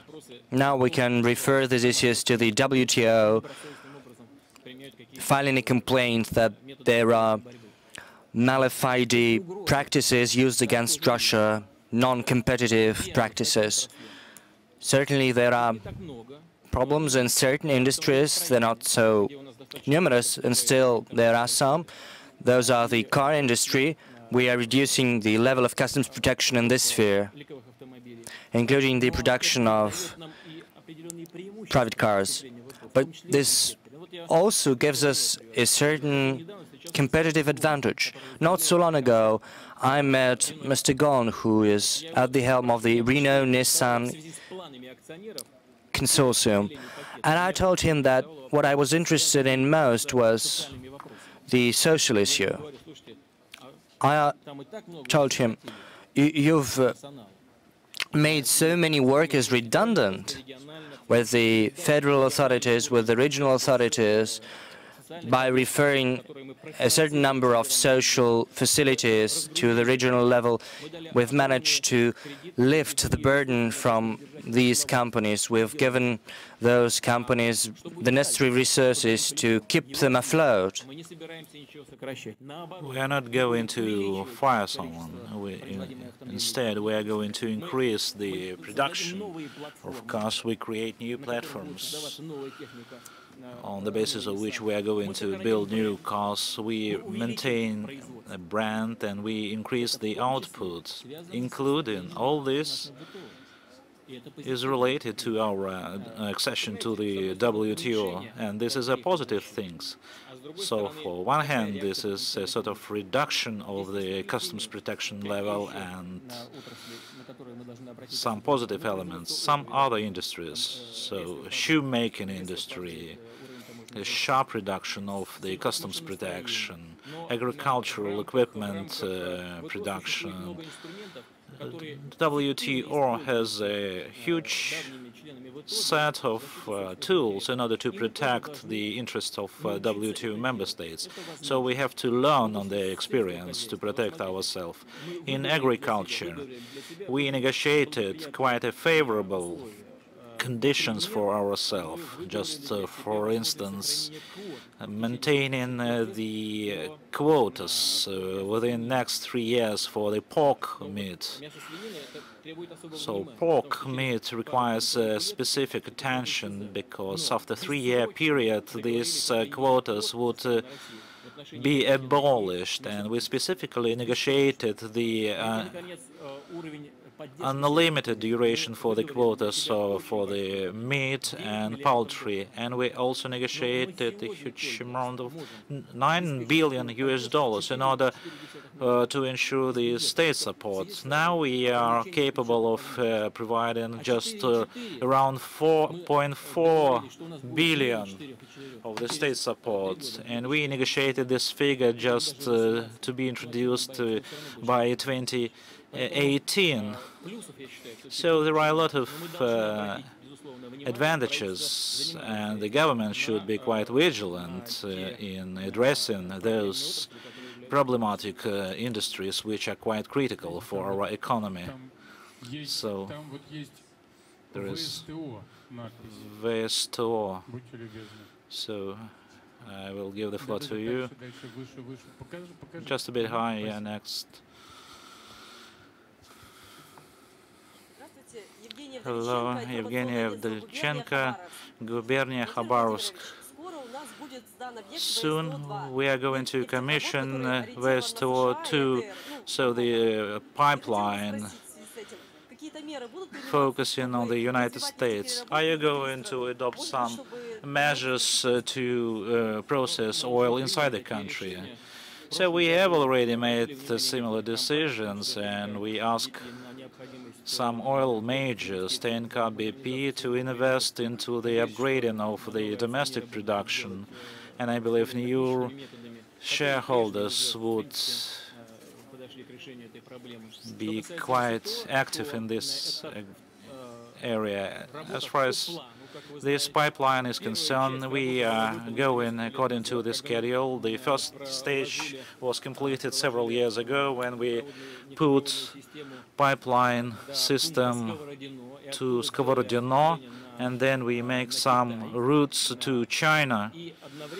And at the same time, we constructed railroad to the coast of the Pacific Ocean, and we just said that the pipeline transportation is cheaper, and we intend to continue the construction of this pipeline to the coast of the Pacific. And we completed this work. I would like to congratulate all those involved in the construction of this pipeline.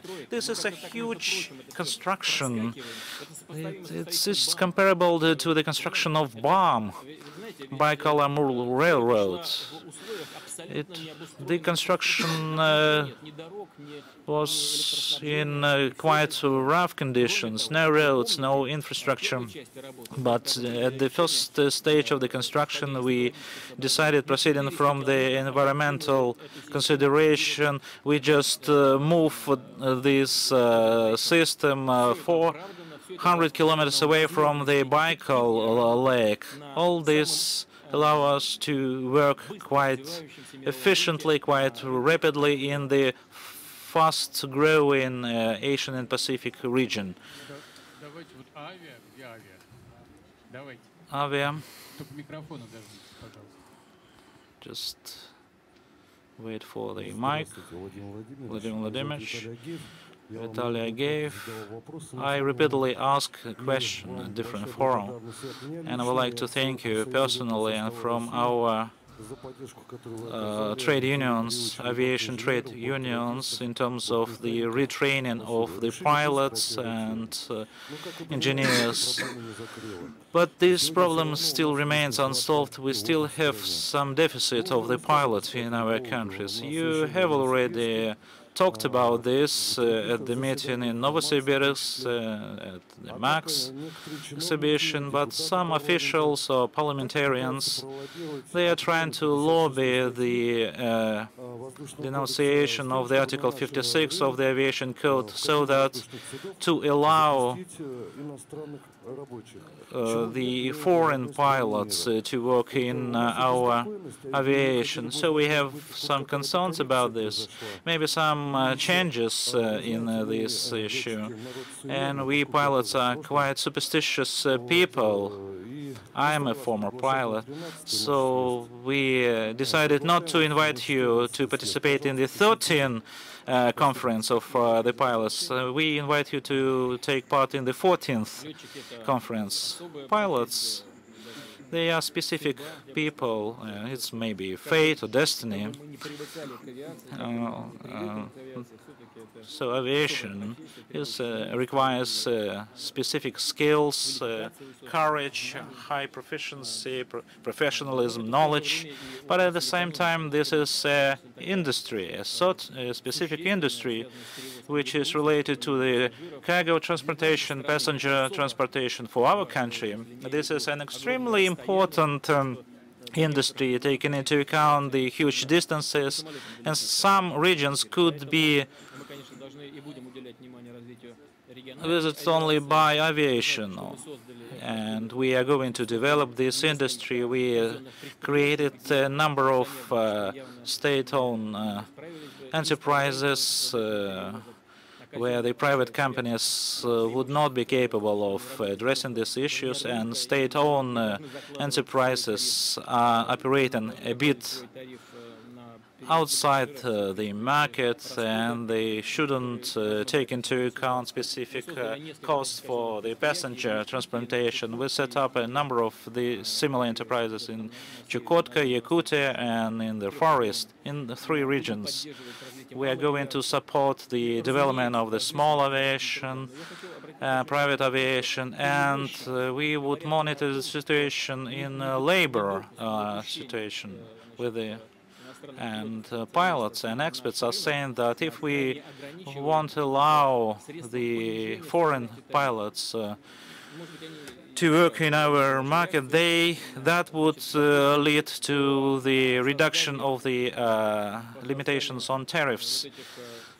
As far as the low-cost, low-budget airlines are concerned, I mean the low-budget air companies, they cannot afford to hire foreign pilots and to pay salaries which sometimes a bit lower as compared with the salary of the Russian pilots. Of course, I know there is a problem here, and sometimes it's a nonsense when the flight from Moscow to Khabarovsk is more expensive as the flight from Moscow to New York. And I asked the transportation minister to provide their opinion regarding the changes of the situation. And one of the reasons is the lack of the foreign pilots in the Russian market. This is how they explain this. But of course, we should look into this. There are no changes in approaching this issue, and we should solve this problem with the participation of the trade union of the pilots in this issue. First channel. They're asking for the floor. Pavel Pcholkin. First channel. I have a question regarding the courts and corruption, fight against corruption in the highest political level. For this fight, the punishment is not so efficient as the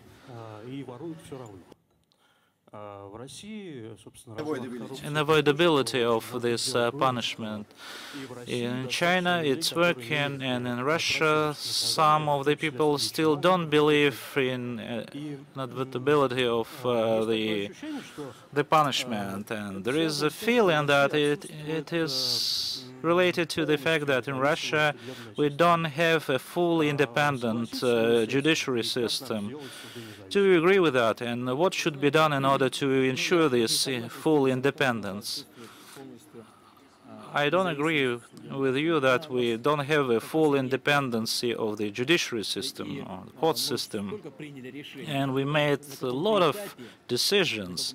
And at some stage, many experts started asking a question. Is it not an overkill? Some judges are now left without any control on the part of the state. When you cannot instigate some preliminary investigations against them or operational activities, research activities.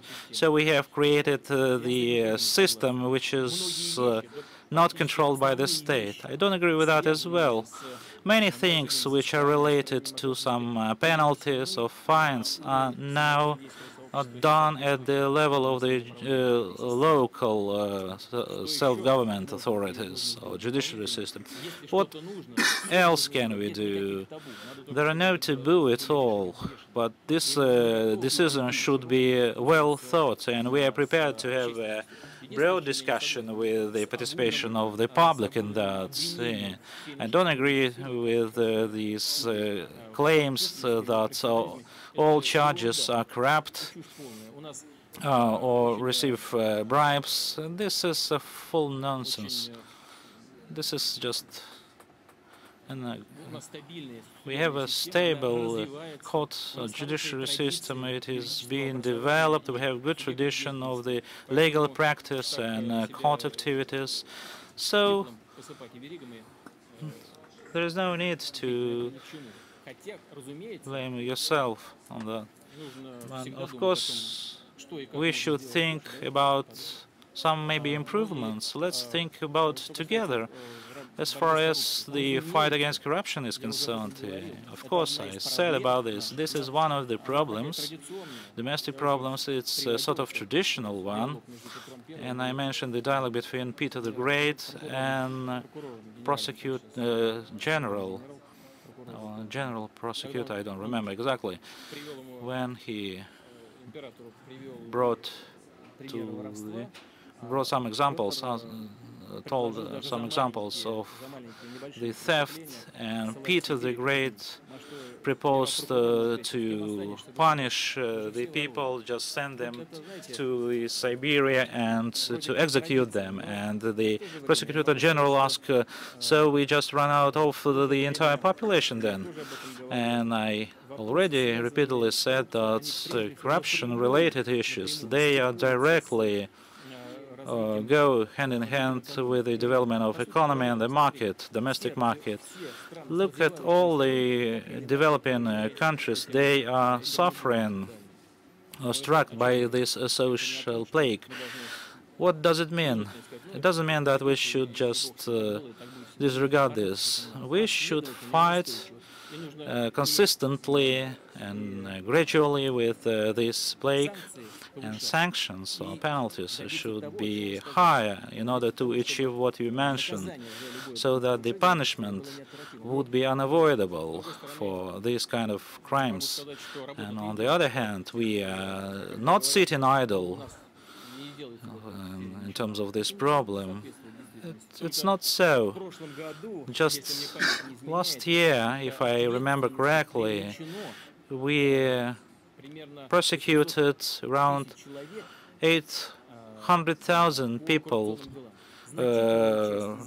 on corruption cases. The majority part of these are persons with a special status, either the officials, regional officials, deputies, parliamentarians, or the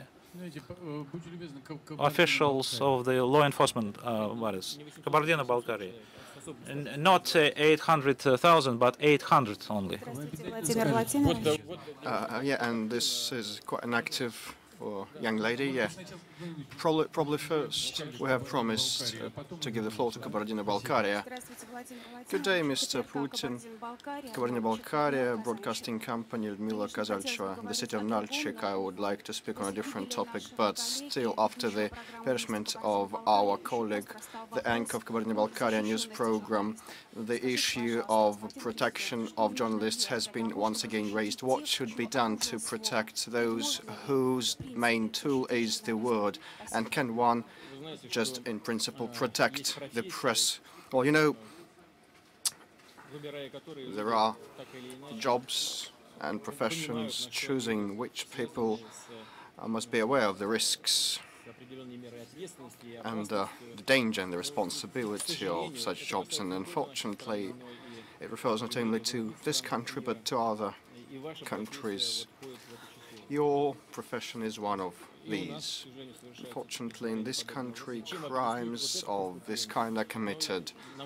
How can it be accounted for? I believe by the desire. It can be accounted for by the desire to intimidate people. As you know yourself, your colleague made no anti-terrorist reports or things of the kind. It's, I believe, has been just an attempt to assert oneself for somebody and to intimidate, but I'm sure that the result will be reverse to what was expected, because I doubt that people akin to you, the professionals, would develop fear and escape. No, I believe on the contrary, there will be very many people who will say, we are not going anywhere. Can anything be done to protect them? The state must do that. The government must do that, but we understand that We can't give allocate a bodyguard to each and every correspondent and journalist. Sometimes police, investigative committee, and prosecutor's office employees die. But this is the struggle of the whole society against terrorism and extremism. And of course, there are victims sometimes. We are to minimize them. We'll do our best to this end. No, I don't know whom are you to choose. The girl first, and then you. No, let's. Okay, we have already given the mic to that young lady. I promise next question will be yours. Thank you.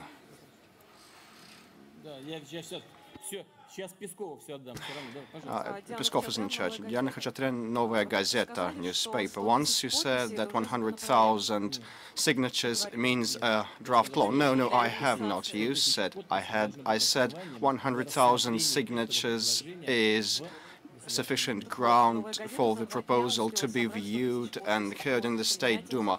But Novaya Gazeta has collected 100,000 people against the Dima Yakovlev law enactment. Yeah, I believe this must be considered by the State Duma. And the question is, your colleague Mr. Medvedev has said that the responsible authorities must recognize their mistakes over the last 12 years. Has there been a mistake you are ready to recognize and admit? As regards signatures, I believe that this must be viewed by the State Duma. And referring to mistakes, well, everybody may make mistakes, me and you. And he who is, sinless, let him or her throw or hurl a stone into me.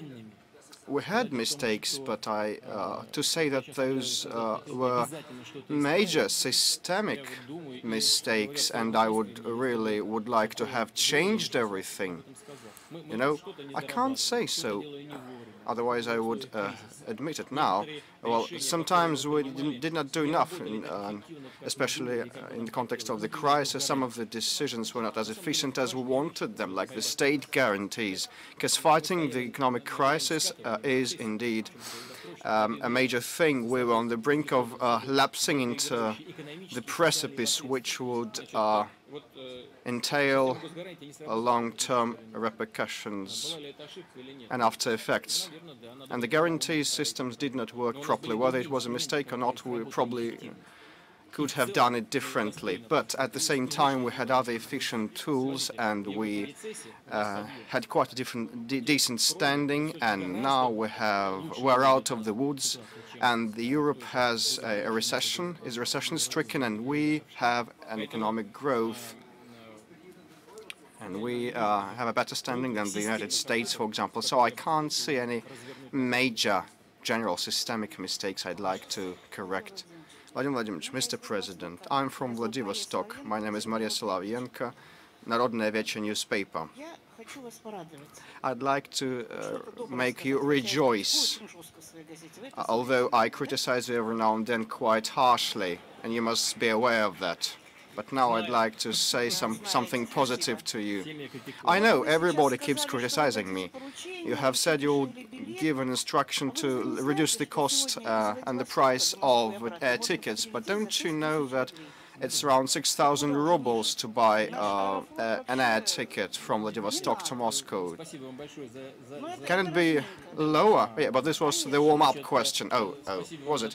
Thank you for recalling the subsidies of air traffic from Vladivostok to Moscow, St. Petersburg, and Sochi, and as well as from Siberia to these cities and from Norilsk. And we'll keep providing subsidies. This year, we have allocated around 12 billion rubles for subsidies. But it does not refer to all the citizens, to all the people, just some age groups, the young ones and the elderly ones. As regards long-distance air travel, we do have some arrangements to influence them, but in terms of local traffic and connections, Well, sometimes the bad thing is that to get from one neighboring settlement to another, it takes to make a connection, a transfer in Moscow. And now a very serious question, Mr. Putin. Pull yourself together. In Vladivostok, we have bridges and pipelines constructed. Have you liked the APEC summit? Have you liked the APEC summit? What was the sentiment of the local residents? Did they like it? And we could, you know, have hosted it in St. Petersburg. Mr. Putin, I was not allowed there, and I was not allowed to visit your press conference for 5 years before. But now I take no grudge. But now you have been allowed. Yeah, there is progress. Yes, there is. But this was a joke. As regards APEC summit, the bridges are good. The roads, although sometimes they ebb down, they are good still, but living, well, the routine life is still bad. I'm not about corruption or graft. You know that our borders are not properly protected. And the ex-defense minister is, you know, a shame, and it were you who appointed him, and later you tried to explain your decision. So what can you say now about that minister and about the money that was stolen, and what is to be done with the defense? What was stolen? Billions of rubles has been stolen. Are you aware? No, I'm not. I'm not, and I will answer why. What's your name? My name is Maria. Maria, please sit down. I will answer. I'll take your question. And Masha, will you please give the mic back? That's respectful. She shan't give it back. Whether it was stolen or not, you know, I have made myself clear. I justified no one. I appointed him back then, yes, indeed.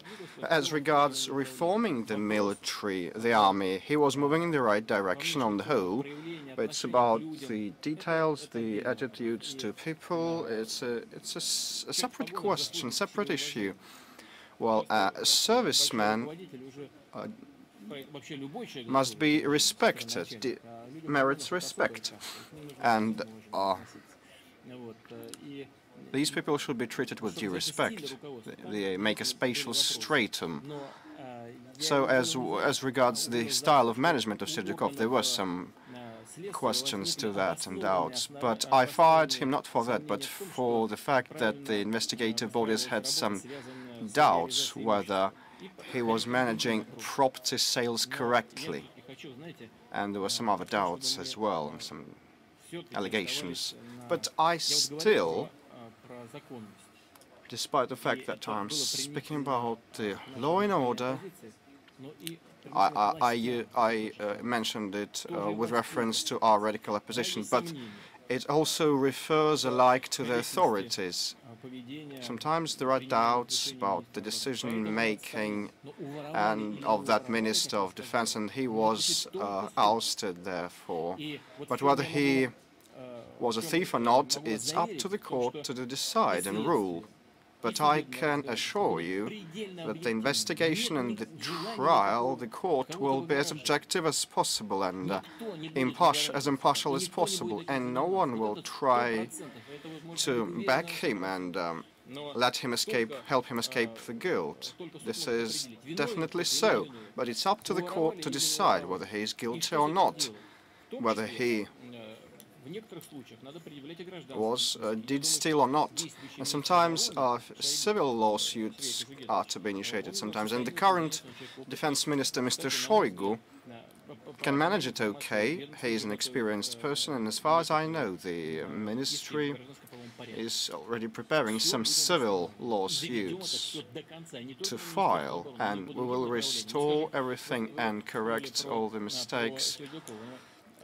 You have recalled the ex-minister, Minister Serdyukov, but you know, to develop the GLONASS navigation system, it was my decision. I just had a look at the plans of the rollout of that system.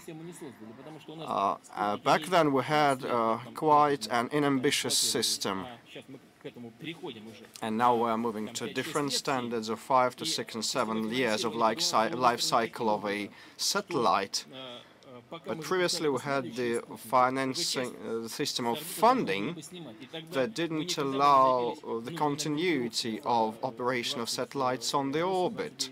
And we would never have attained the numerical parameters of 28 operating satellites on orbit. And I made the decision to change the program and to invest into the ground infrastructure. Unfortunately, we don't have enough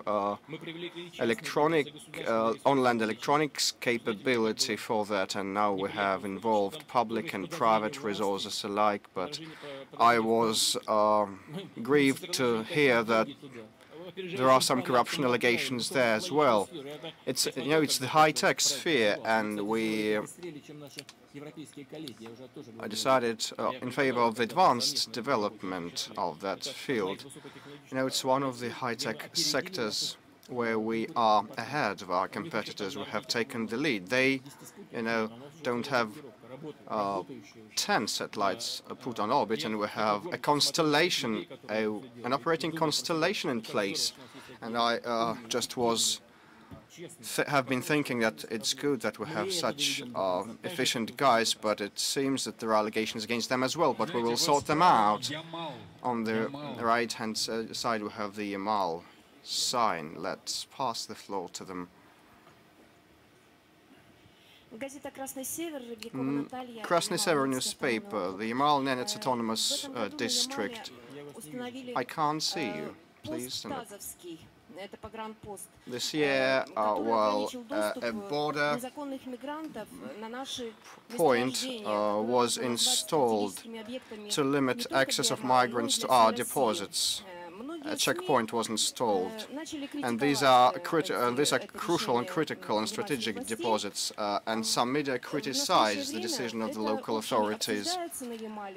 And now a lot is being discussed. This topic is being discussed a lot, and very many people think that such checkpoints should be installed throughout the region. So we'd like to hear from you. What do you think?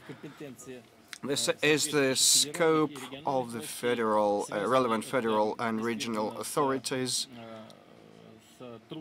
It can be explained by the fact that it's hard to control migration flows and that we must counter drug trafficking, because in the Yamal region and in other regions rich in mineral resources, where people are quite well-to-do compared to the other regions of Russia, are the targets of those drug lords and drug dealers trying to poison the local population. And I know that a number of local residents, a huge number of them, wanted such limitations to be imposed. This is why the local and regional authorities made such decisions. But if we speak about hampering the flow of the freedom of movement of the Russian Federation, I believe it is possible to a certain extent if there is no breach of legislation of the Russian Federation. Let us give the floor to our Ukrainian colleagues now. Margarita Sitnik, 1+1 channel, Ukraine. Mr. Putin, the visit of Mr. Yanukovych, President of Ukraine, was to have taken place on Tuesday. Why was it cancelled? What is the nature of differences between Russia and Ukraine? And all the talks between these two countries are undercover, because nevertheless everybody knows that it's about gas and about Ukraine's accession to the customs union. So have any agreements been reached? Will you clarify? We're not speaking about Ukraine's joining the customs union. To have such talks, we should receive the official application of Ukraine for the membership in the customs union. So now we don't have it, but we understand the concerns of the Ukrainian party that as the customs union advances, part of national competences is transferred to the supranational level, to the Commission of the Customs Union, and it's more and more difficult for Ukraine to solve its economic issues related to third countries' trade operations. Like we regularly made decisions on Ukrainian pipe quota, and we provided certain quotas for them to import pipes from Ukraine into Russia, as well as in terms of confectionery goods. And now we can't provide such quotas on our own, and we can't give the necessary quotas to Ukraine, because now it's the competence of the supranational body of the customs union. And our Ukrainian colleagues thought we were kidding, but they realized they were not jokes, and given the depth of our cooperation, it has significant value for Ukrainian economy. It is the vital issue related to the operation of a whole number of economic sectors in Ukraine and related to supporting the labor market and preserving the jobs. And currently, Ukrainian partners try to find the way out. They are looking for the ways of cooperation with the customs union which would be acceptable for Ukraine, but which also be commensurable with the legal norms which serve as a basis of this integrational body. That's regarding customs union. As for the gas issue, here we have a long-term contract which is in force till 2019. No one challenges its legitimacy. We operate as part of this contract. But if we see that our Ukrainian partners face certain difficulties, Gazprom tries to accommodate, to meet them halfway, and provides certain credit resources to make advance payments of transit payments to create favorable conditions for Neftegaz in Ukraine. They have a normal partnership, and I hope that this partnership will continue. It's, of course, a complicated task which also includes another components. It relates to the fact that Gazprom is actively developing its infrastructure, and irrespective of the transit capabilities of our partners, is entering the markets of consumers. As you might know, we've finalized the Northern Stream, and there we realize 55 billion cubic meters, and we have pipeline in the Black Sea to Turkey. Currently we're discussing with our European friends. I've just recently visited Turkey, and there we raised the question about increasing the capacity, building new infrastructure. Currently it is 16 billion of cubic meters. We're discussing extending this volume. We've started South Stream pipeline in the Black Sea, another 63 billion cubic meters. I think our Ukrainian partnership made a very important strategic mistake, a fundamental one. We proposed, together with the European ones, to rent the gas pipeline system of Ukraine without violation of the Ukrainian legislation, without making it the property of the Ukrainian authorities, and to be in charge of developing it. And all that has taken place in recent years, including the recent scandal which took place in 2009.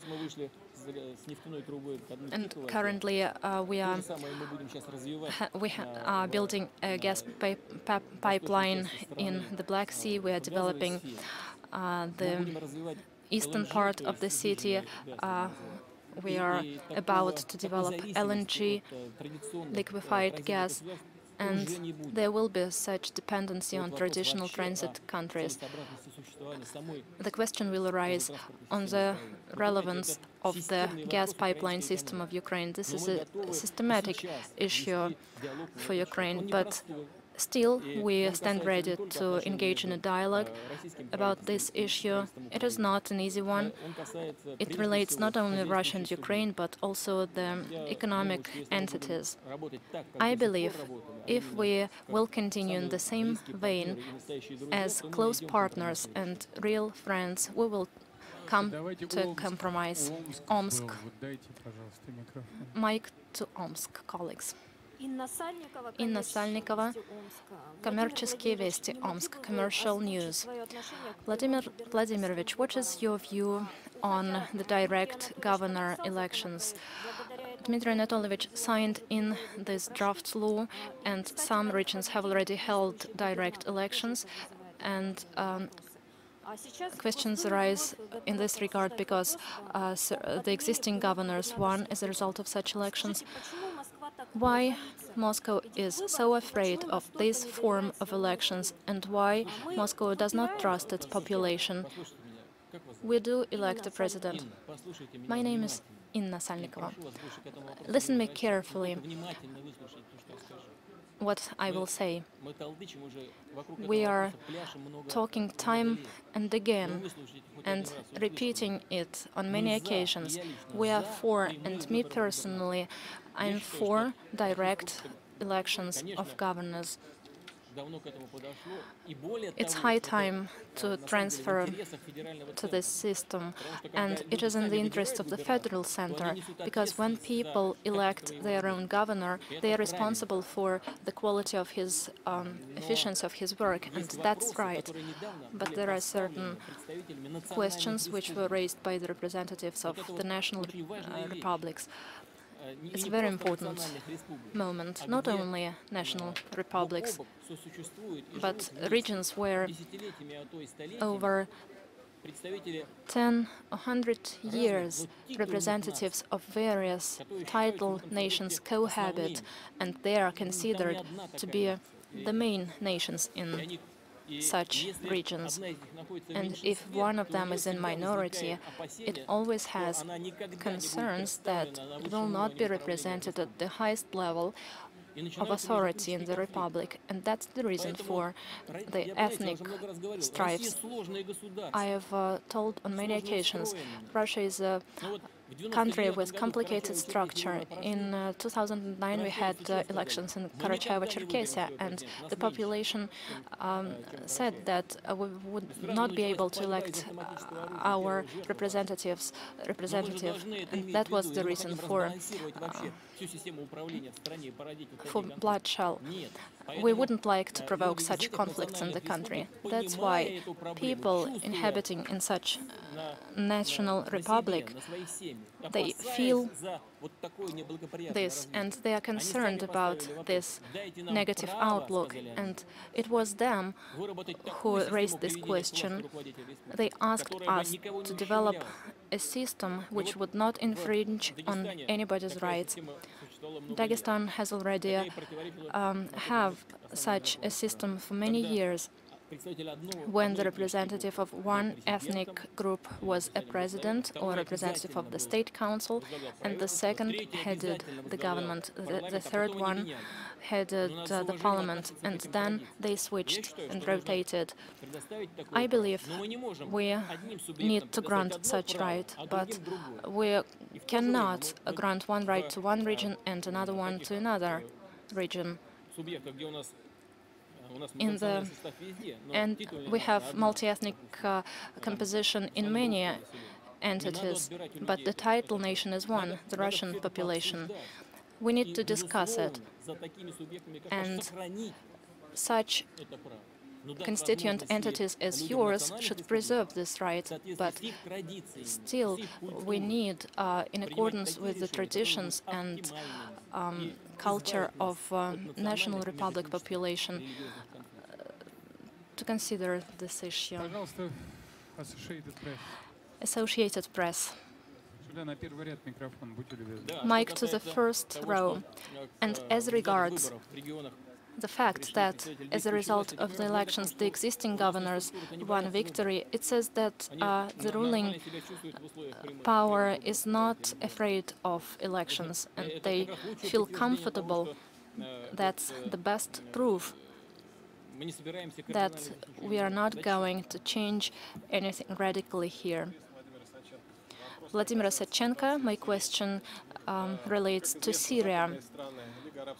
As known, League of Arab League, Turkey are for Bashar Assad leaving, and they say that there will be no peace in Syria without this precondition.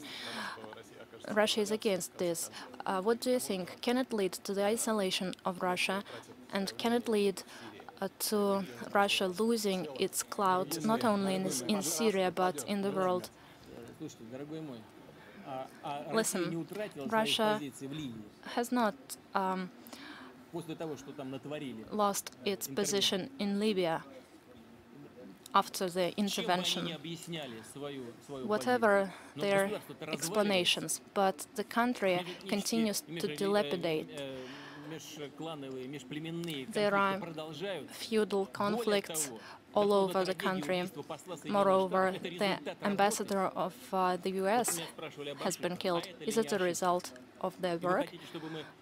They were asking me about mistakes. Isn't it a mistake? And do you want us to repeat such mistakes in other countries? We are not concerned about Bashar Assad regime. We understand the circumstances there, that this family has been ruling for 40 years.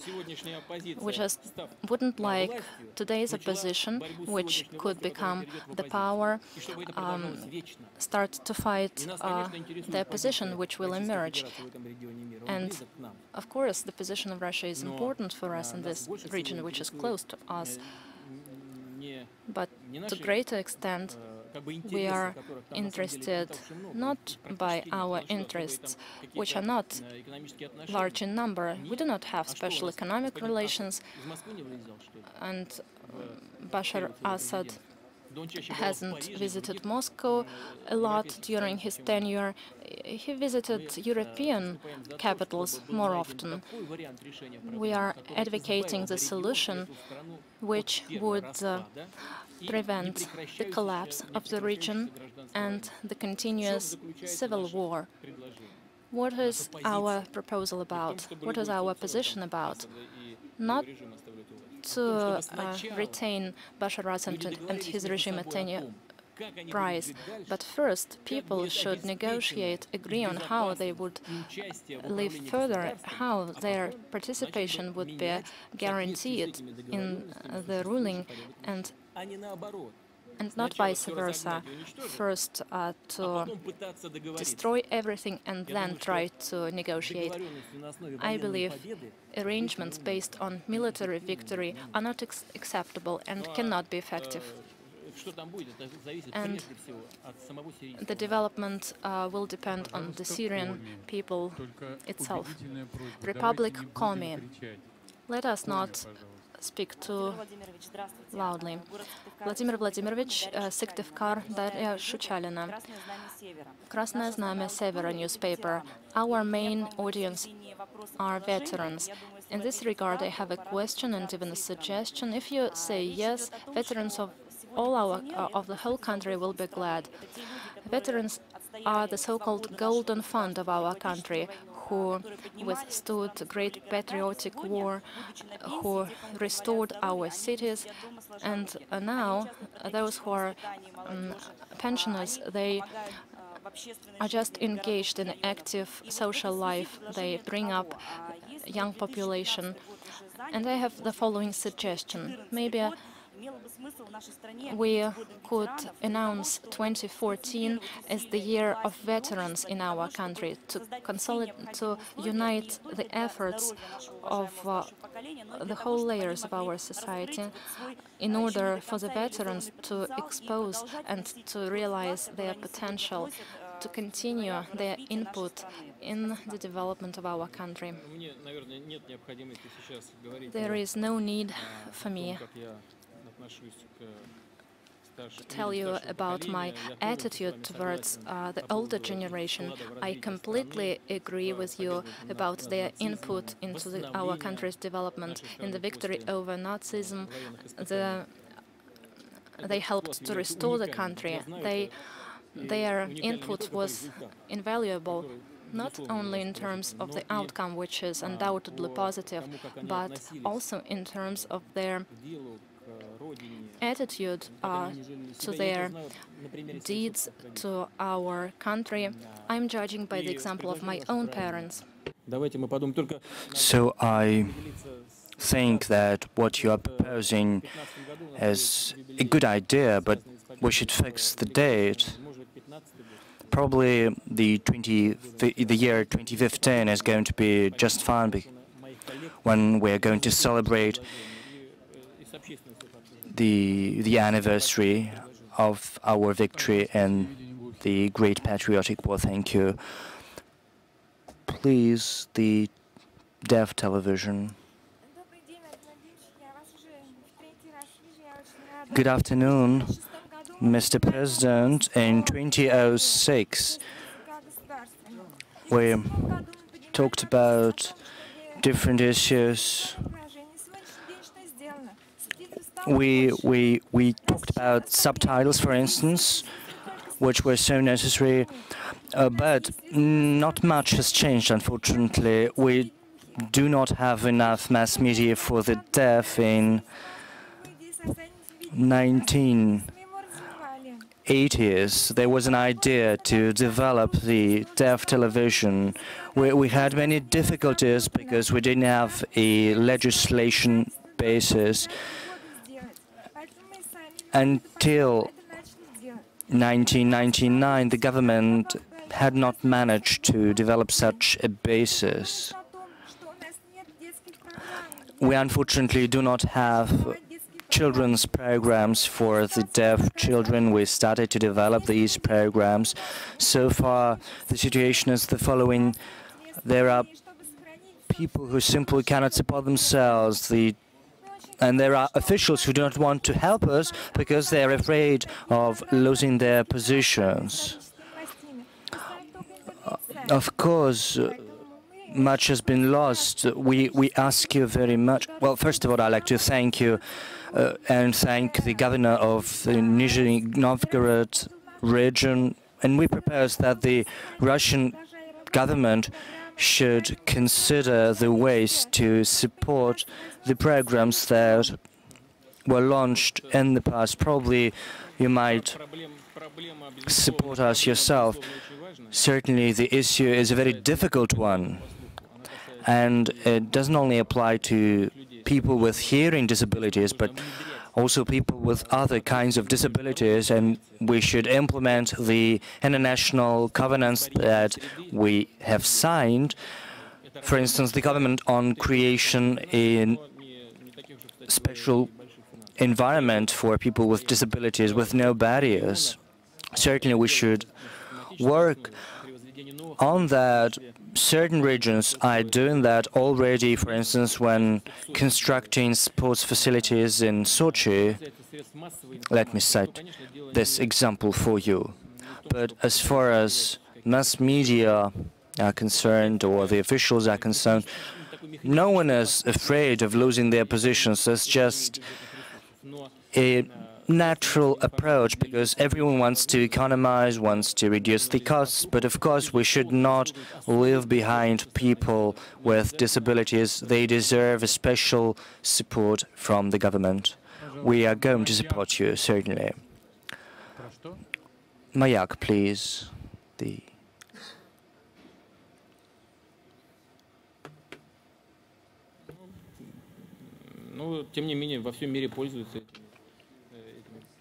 And still, all over the world, such notions are used in the world. Life expectancy, average wages, these average indicators are used in the world. And Central Russia, it might be less, 17, 20,000, but in natural resources rich regions, the average wage might be higher, up to 50,000. That's quite natural.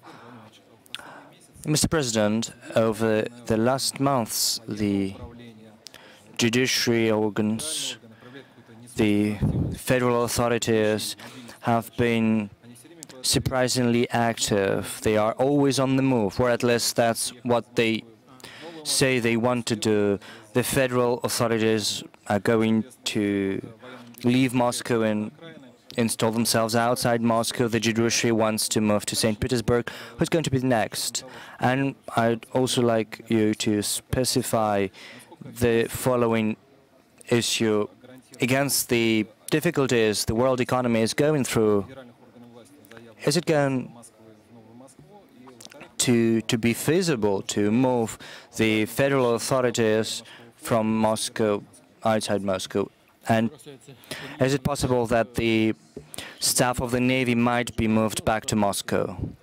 Well, as for the staff of the Navy, I didn't consider it much. I think that if the defense minister deems it necessary to return the Navy staff back to Moscow, I'll consider that as Commander-in-Chief, but so far no one has posed this question to me. I think that all these issues have already been resolved, and I do not think that it is useful to spend more money to get it back as it used to be. As for the creation of a new administrative center outside Moscow, we've gathered for a discussion. The relevant ministries were charged with calculating how much it is going to cost.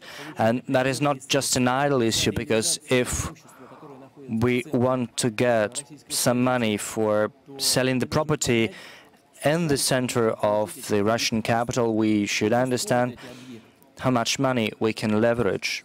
What is the value of these properties? No one so far has calculated that. You know how banks work. Some property might cost X million dollars or rubles. Banks take it as a mortgage and then give money, but they give less money than the property is worth. So we should understand what is the worth of this property. The next issue is to calculate the costs for construction of the infrastructure, creating roads, government communication means, which are very expensive. The third issue, and that is a sine qua non, we should do everything to ensure the security and safety of officials should any conflicts arise. This is what all countries do, and Russia is no exception. We should do it. And those are the direct expenditures of the federal budget. In Moscow, in its center at least, there are enough shelters, there is the necessary infrastructure. And those are necessary because we should ensure the security of the Russian state. Should a conflict, say of a global scale, arise, I do not think that this is going to be the case, but any country should do this, and Russia is going to do that as well. And of course, we should also think about the creation of the necessary means for supporting the activities of the government bodies. We need garages, healthcare systems, drivers and other means of transportation, because all those enterprises are in Moscow. But if we move all the officials outside Moscow, isn't it going to be too heavy a burden for the servicing personnel? We should also move them. So we should understand how much it is going to cost the Ministry for Economic Development, Rosimущество, Russian Property Agency, the Federal Security Service. All these agencies and governmental bodies are working on that, and I think that by next year we will have gathered all the necessary information. As for the courts, there are no doubts with regard to that.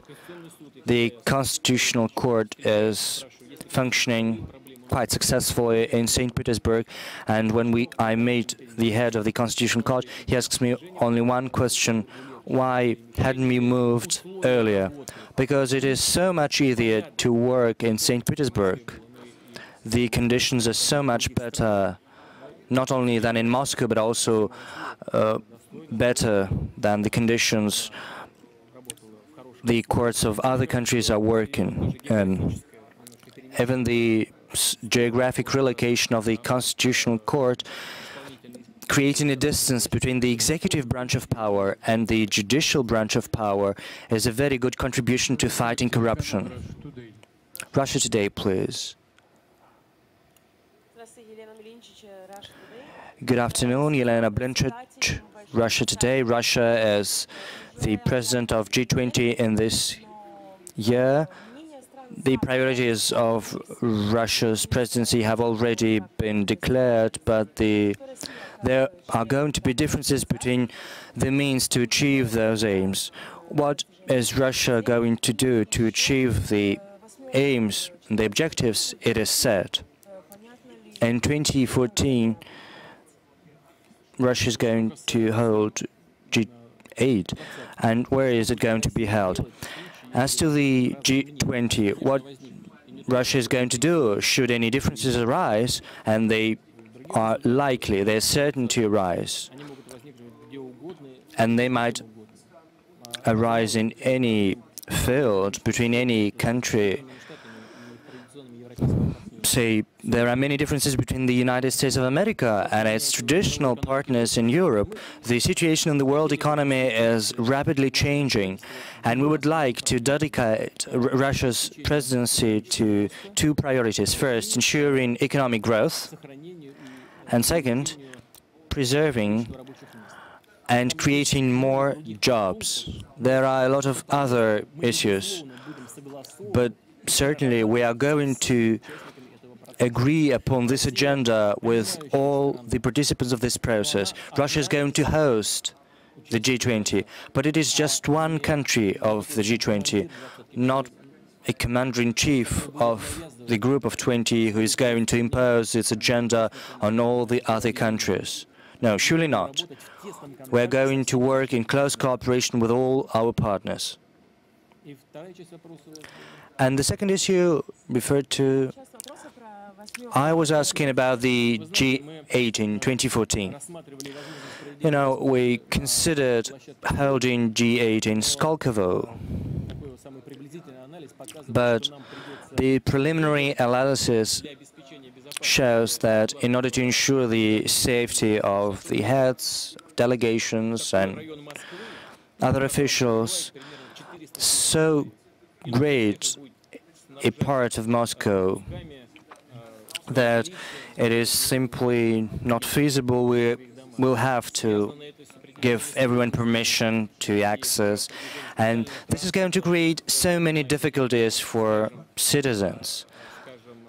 We'll have to work on the transport, on firefighters, ambulances. And apart from that, we plan to complete all the facilities in Skolkovo by 2016, and the G8 is going to be held in 2014.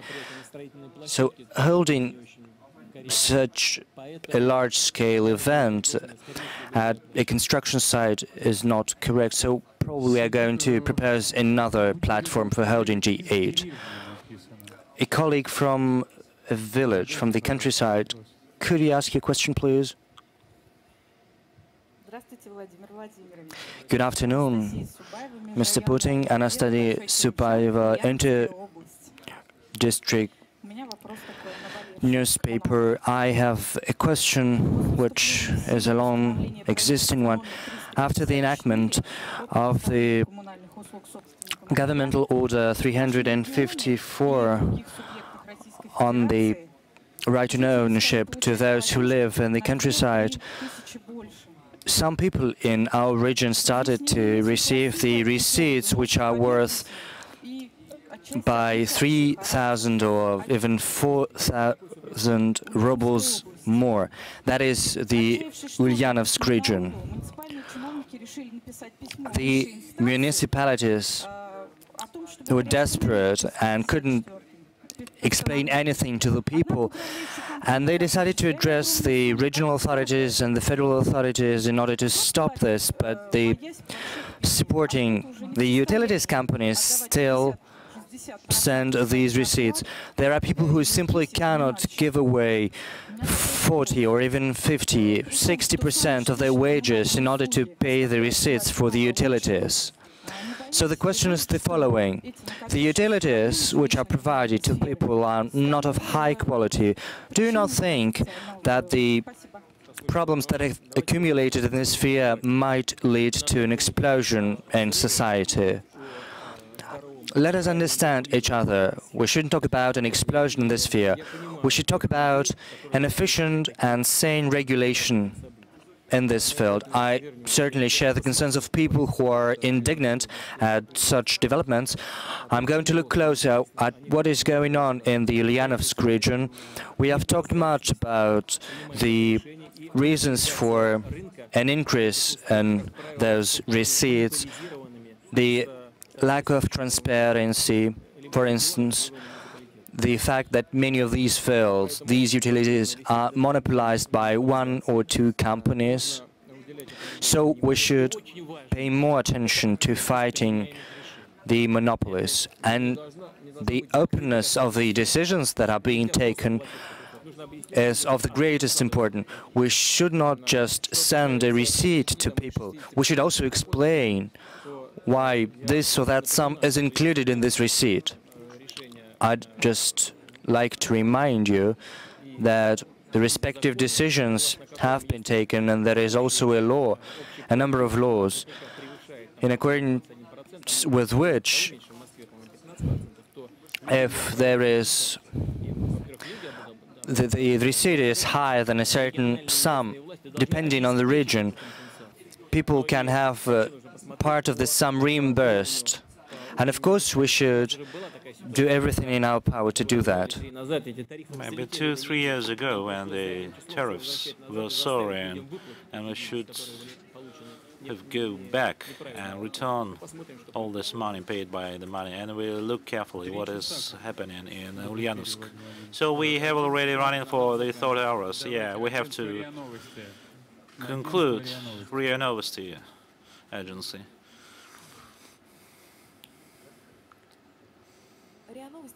RIA Novosti, Elena Glashakova.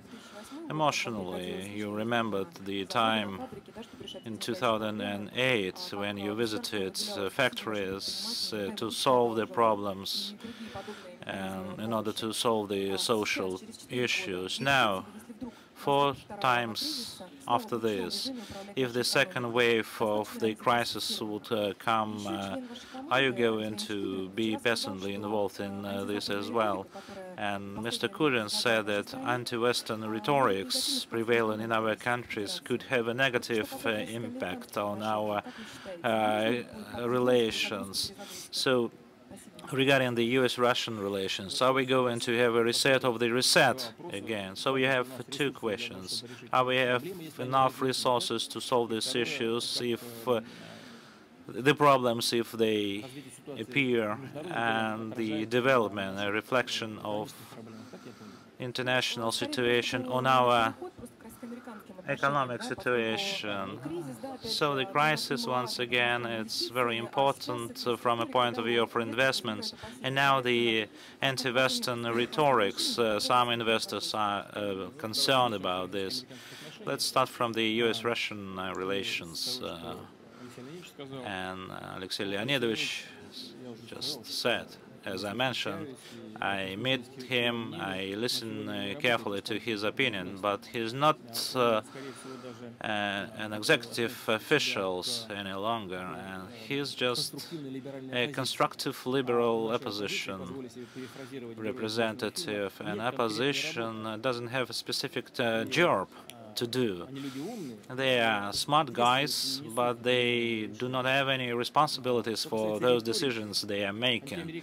As far as anti-US rhetorics or anti-Western rhetorics are concerned, then we do not need any anti-rhetorics. It's always detrimental to the situation.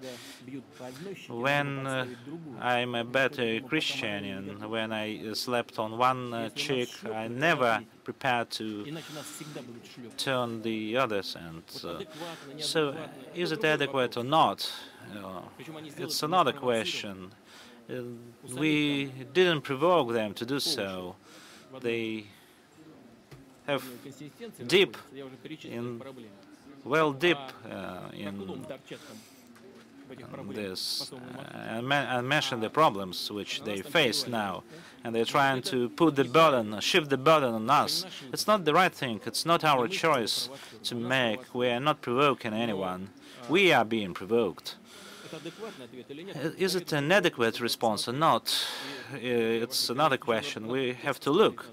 I need to look at the text proposed by the parliamentarians, but we are not interested in aggravating the situation with some countries.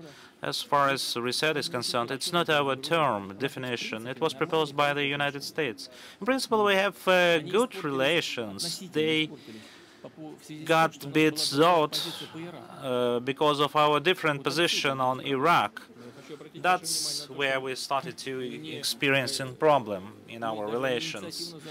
And it wasn't our position.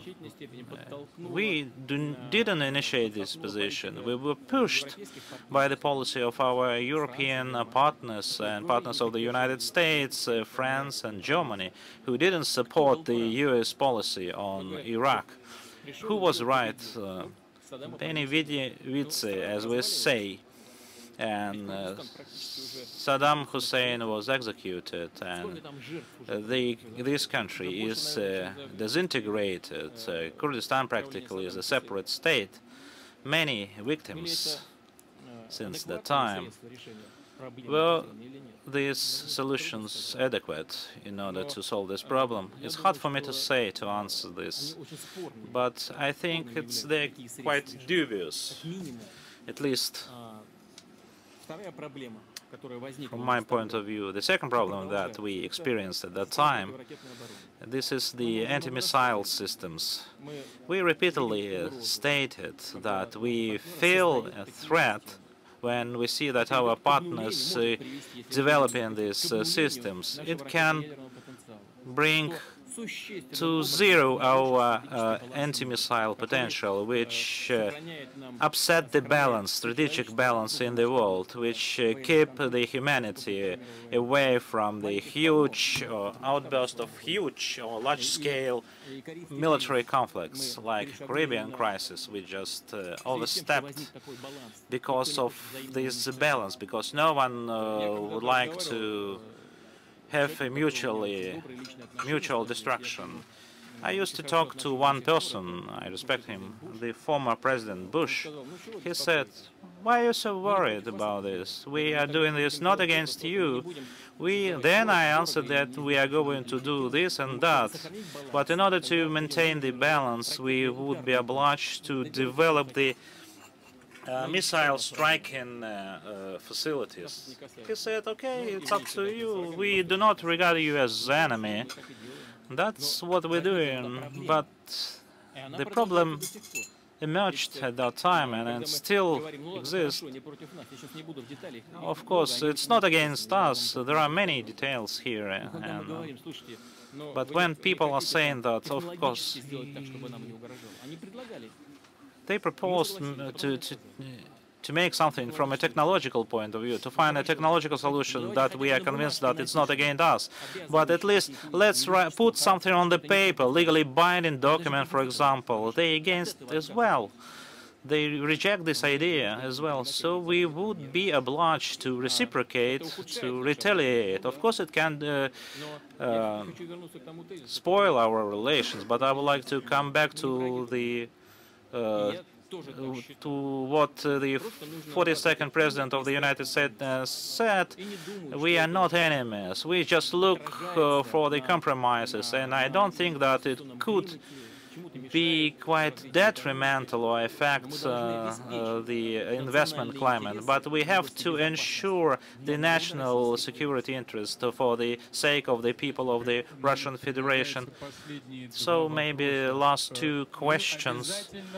Of course, we are going to invite you. Please sit down. Of course, we are going to invite you. Please. St. Petersburg, please. I will definitely.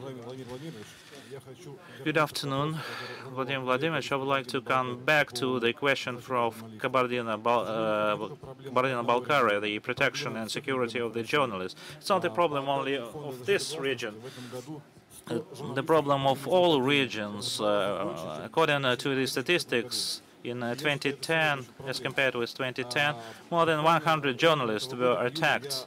And in July, someone shot me 2 bullets into my head from automatic weapons.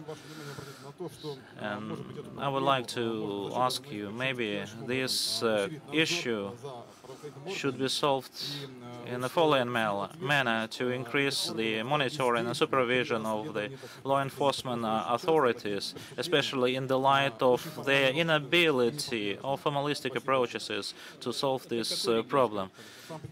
St. Petersburg region. Yes, it's a sad thing that we once again faced these things. It stresses the systematic problems in our society, and I always mention in my addresses these problems as well. I wouldn't invent something new, and I'm not trying to shift the blame from one head to another, but journalist society is a part of our population. It also involved in the life of our society, sometimes in the commercial activities, and we should look carefully into the reasons and grounds of this problem, but we have to increase the supervision regarding the investigation of these cases. Maybe we don't have enough time just by the end of this year, but next year we will come back to this issue. We will dedicate specific meeting to discuss this issue, a meeting of the Security Council.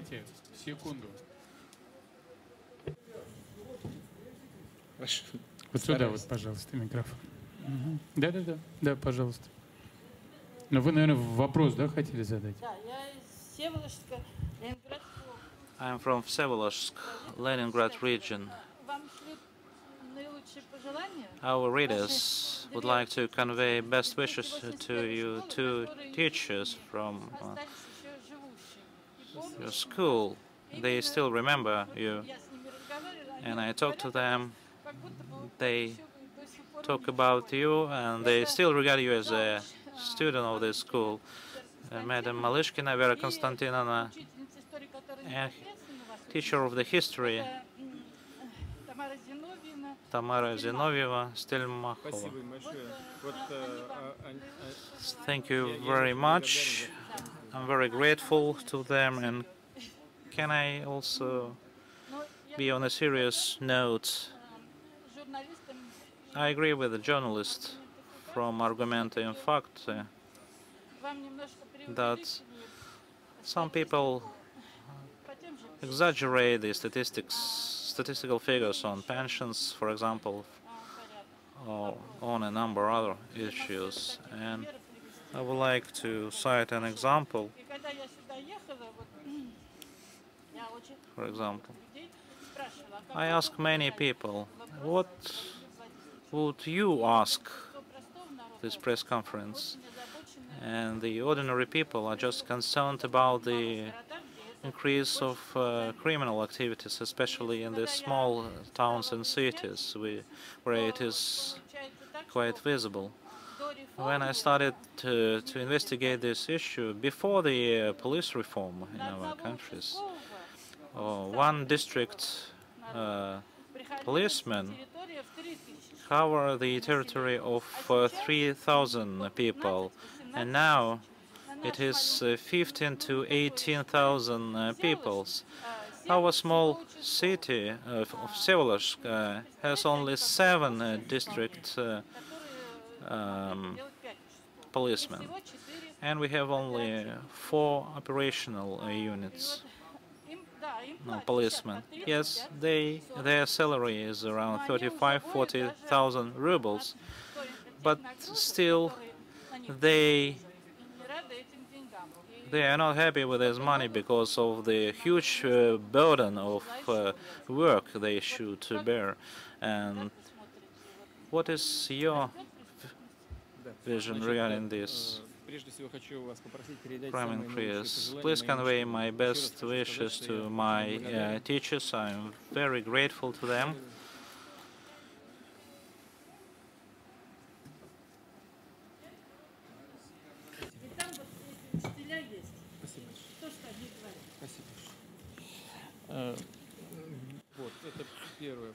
This is the first thing. Now, regarding the statistics. Statistics are correct. This is the average figures on pensions. So I use the average pension. This is the average pension which I mentioned, but it depends on specific cases, on many factors. And in fact, in many places or regions, these pensions are a bit lower. And I would like to repeat that this is the average pension. The same is true for the salaries. They depend, they can be different from region to region. In the army, we increase the salaries. In central region, it could be 16, 17, 18. Now it's 20 something thousand rubles. So people sometimes can question. Yeah, we have lower, higher, but this is the average salary. It's approximate figure. It reflects the trends, the development, and it's quite positive. Still, it's on the hike. At least not so big, but the increase is visible. This is what I meant. That it's not the right thing to say that statistics are not correct. Regarding the reforms, renaming, it's a matter of taste, as you understand. I was the Prime Minister at that time, and of course I was informed about this, but it's not the renaming which is relevant.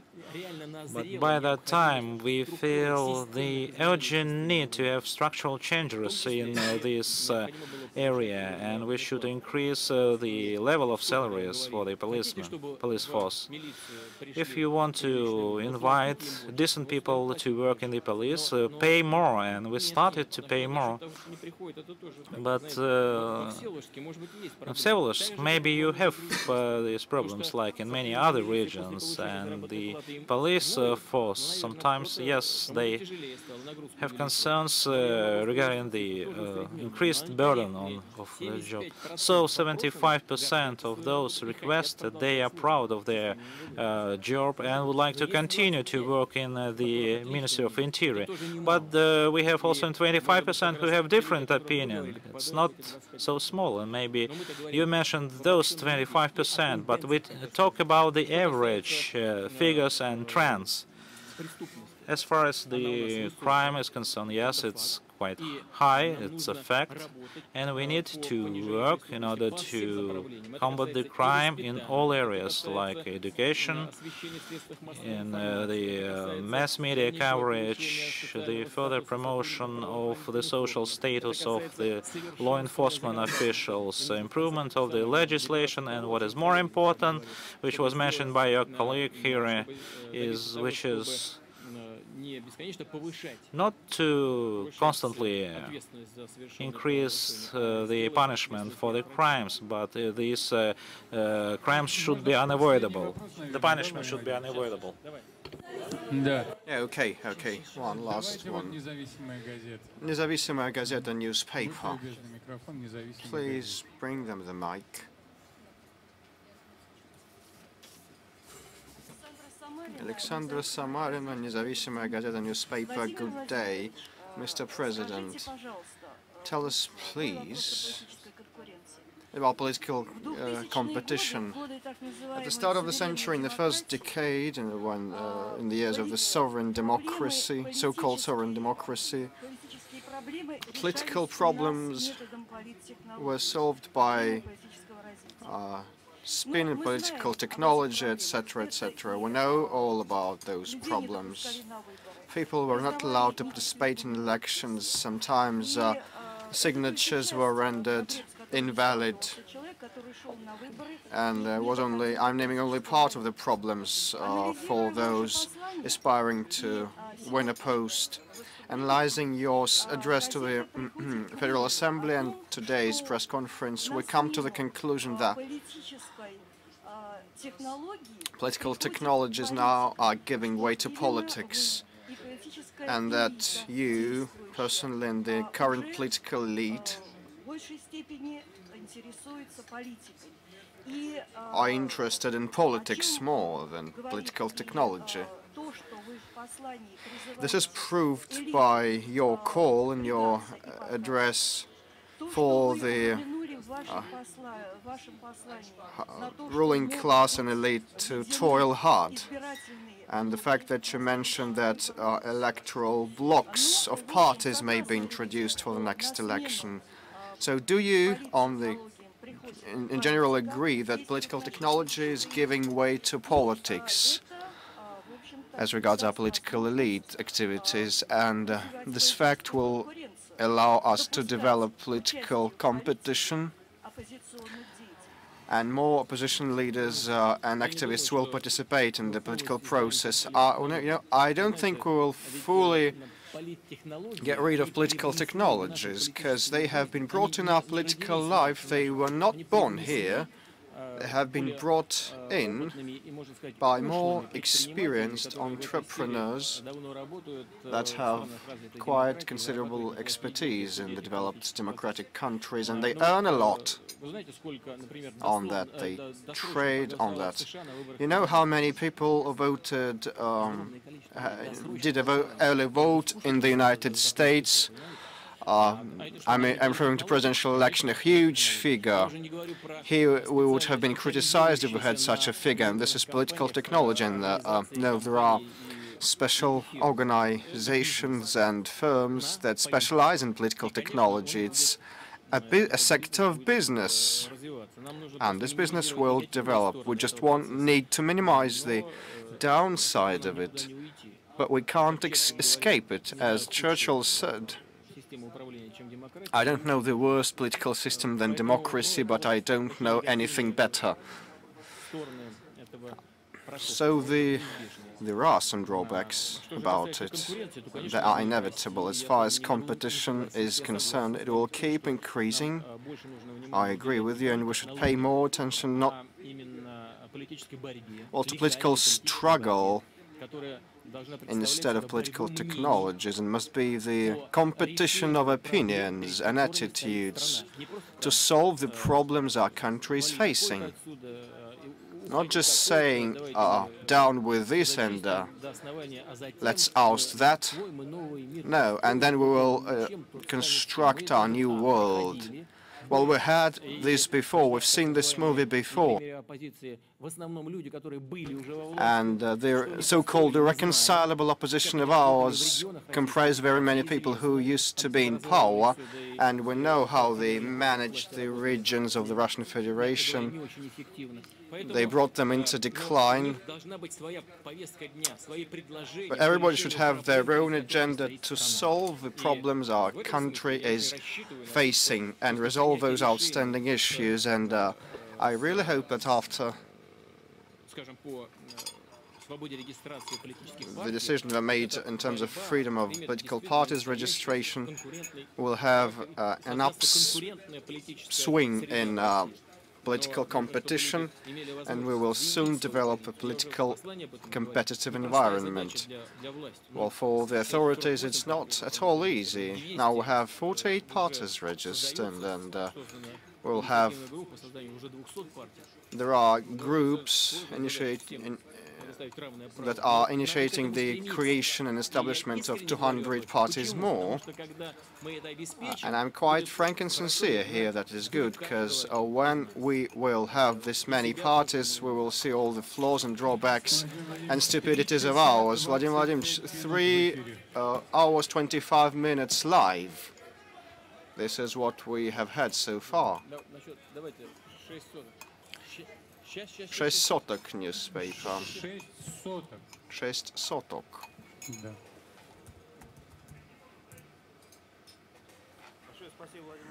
6 acres.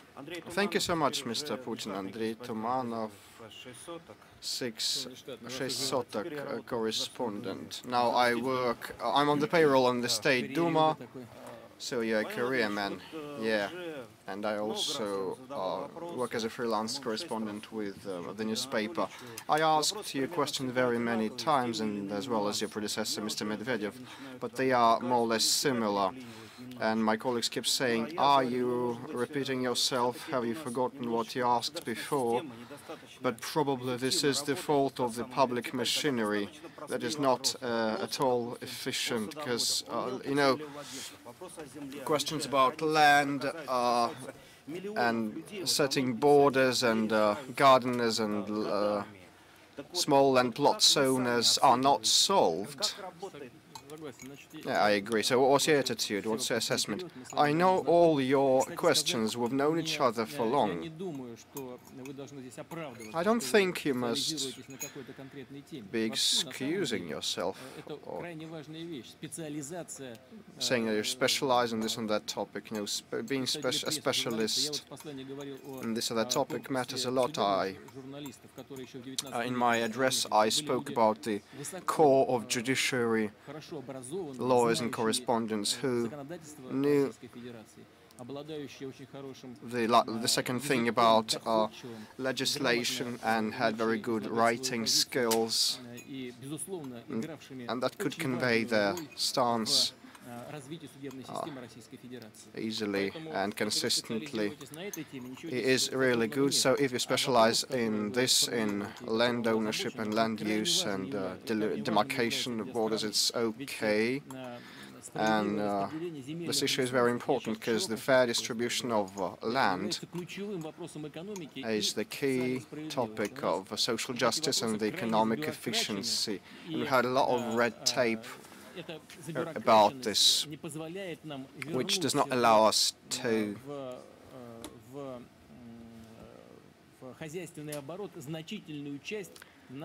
bring a huge deal of our fertile land into the economic activity.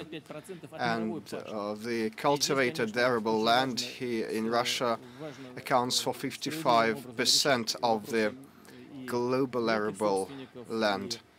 And we are to solve those issues of small land plots proprietors. There is a host of them in this country, and we must provide a fair solution to the construction issue on those territories located close to cities, adjacent to cities, because it will be a very efficient tool of solving the accommodation problem in this country. But at the same time, we should not neglect the interests of those who want to cultivate land. We have a set of tools, including cadastral registration and cadastral value, that is the basis for paying for land. But as regards real estate, the value is calculated under the old Soviet standards. So what we need is the new cadastral value for real estate.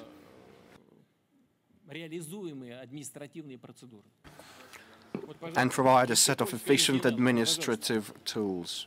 The Polish newspaper. No mic. Mic is off. Mic is off. No mic.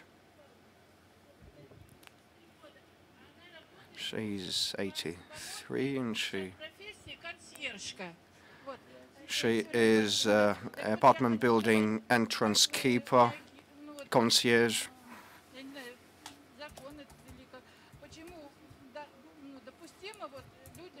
A concierge. So why is it admissible to let people work at such a high age? Well, if a person wants to work, why not? We have a lot of proposals to change the pensions system, allowing adjusting it so that people who work don't receive a pension from the state. And what you suggest may probably have this very result. But if the person wants to work, let him or her do so, and we should be very prudent and careful about making decisions. The TV company, Poland, a question that is the issue that is an impediment for in the relations between Poland and Russia, as many Poles think. It's the Smolensk accident. All those debris of the plane remained on the ground where the accident took place, and morally it's very important to bring them back to Poland. And the executive committee, investigative committee here in Russia says that this is evidence that must be preserved and must remain in Russia till the investigation is on.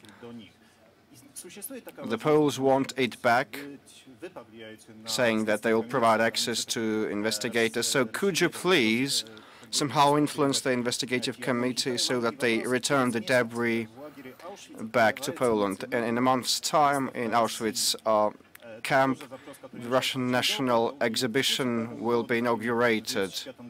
In 2005, well, we had a lot of debate on that. Auschwitz, you know, hosts exhibitions opened by heads of state. Will you come to Poland? I don't know whether I have an invitation, because, you know, a president should always have an invitation to be able to come. It's rather formal.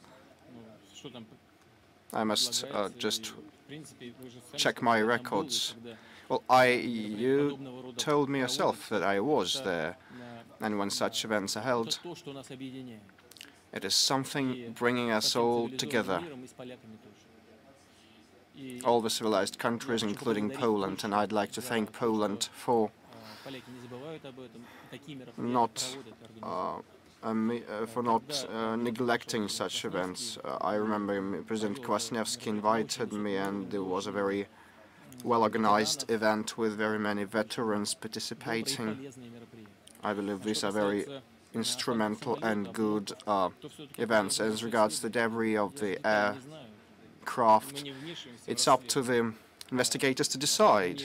I can't interfere with the investigation. As far as I thought, Russian and Polish investigators were in close contact with each other, working efficiently and jointly. I don't think that this debris should be the impediment and should be there forever. I don't know the stance of the leadership of the executive committee. I'll talk to them. The only thing we should shun is politicizing. This was a tragedy.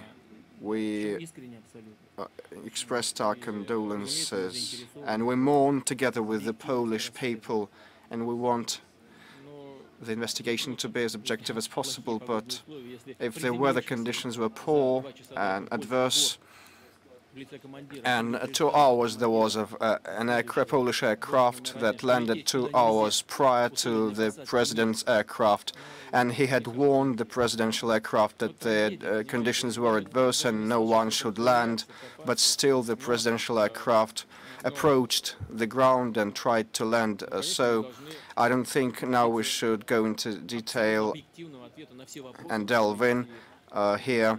I believe that we should find answers to all the questions that our Russian and Polish public have.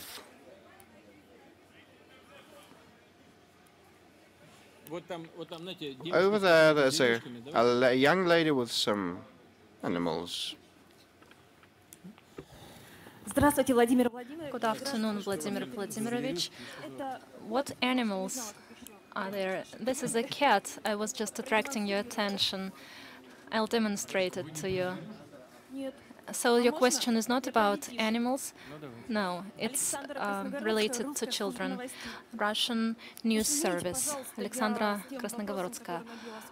I have a question which was repeated numerously today. I have a list in my hands.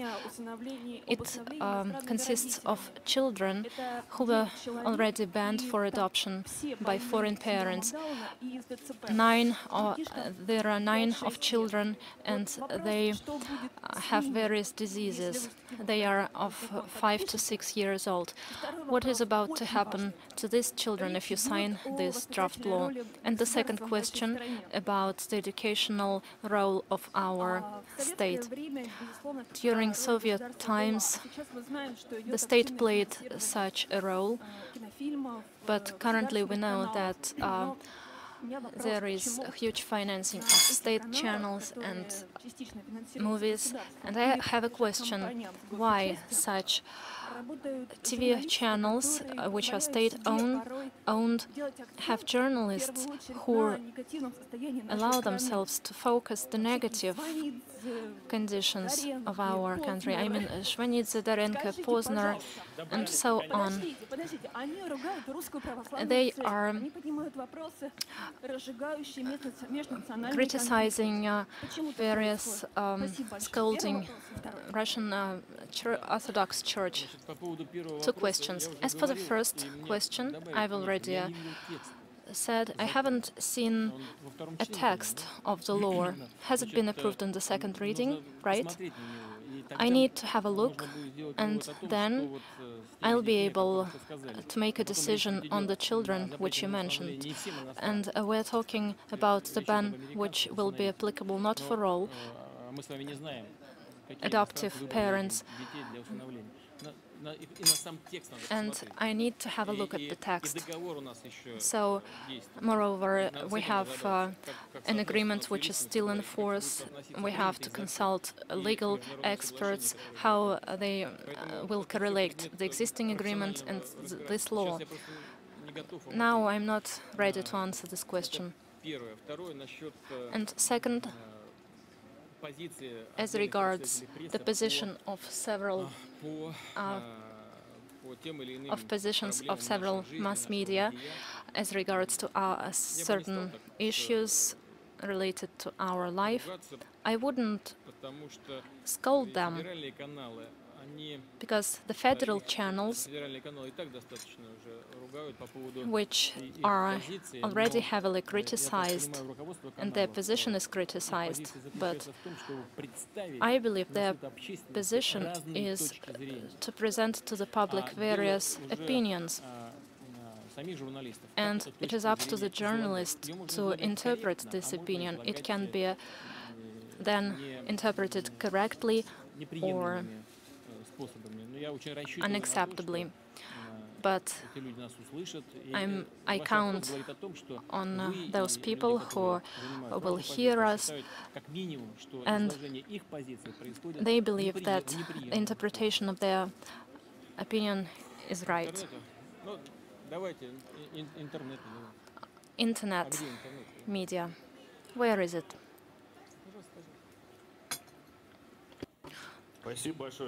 Thank you for turning your attention to the internet 3.5 hours later. I'd like to draw your attention that my spokesman was moderating the press conference. It was not me. And you're already criticizing before asking the question. You shouldn't be so aggressive. I would like to recall your address where you talked about moral values and compassion.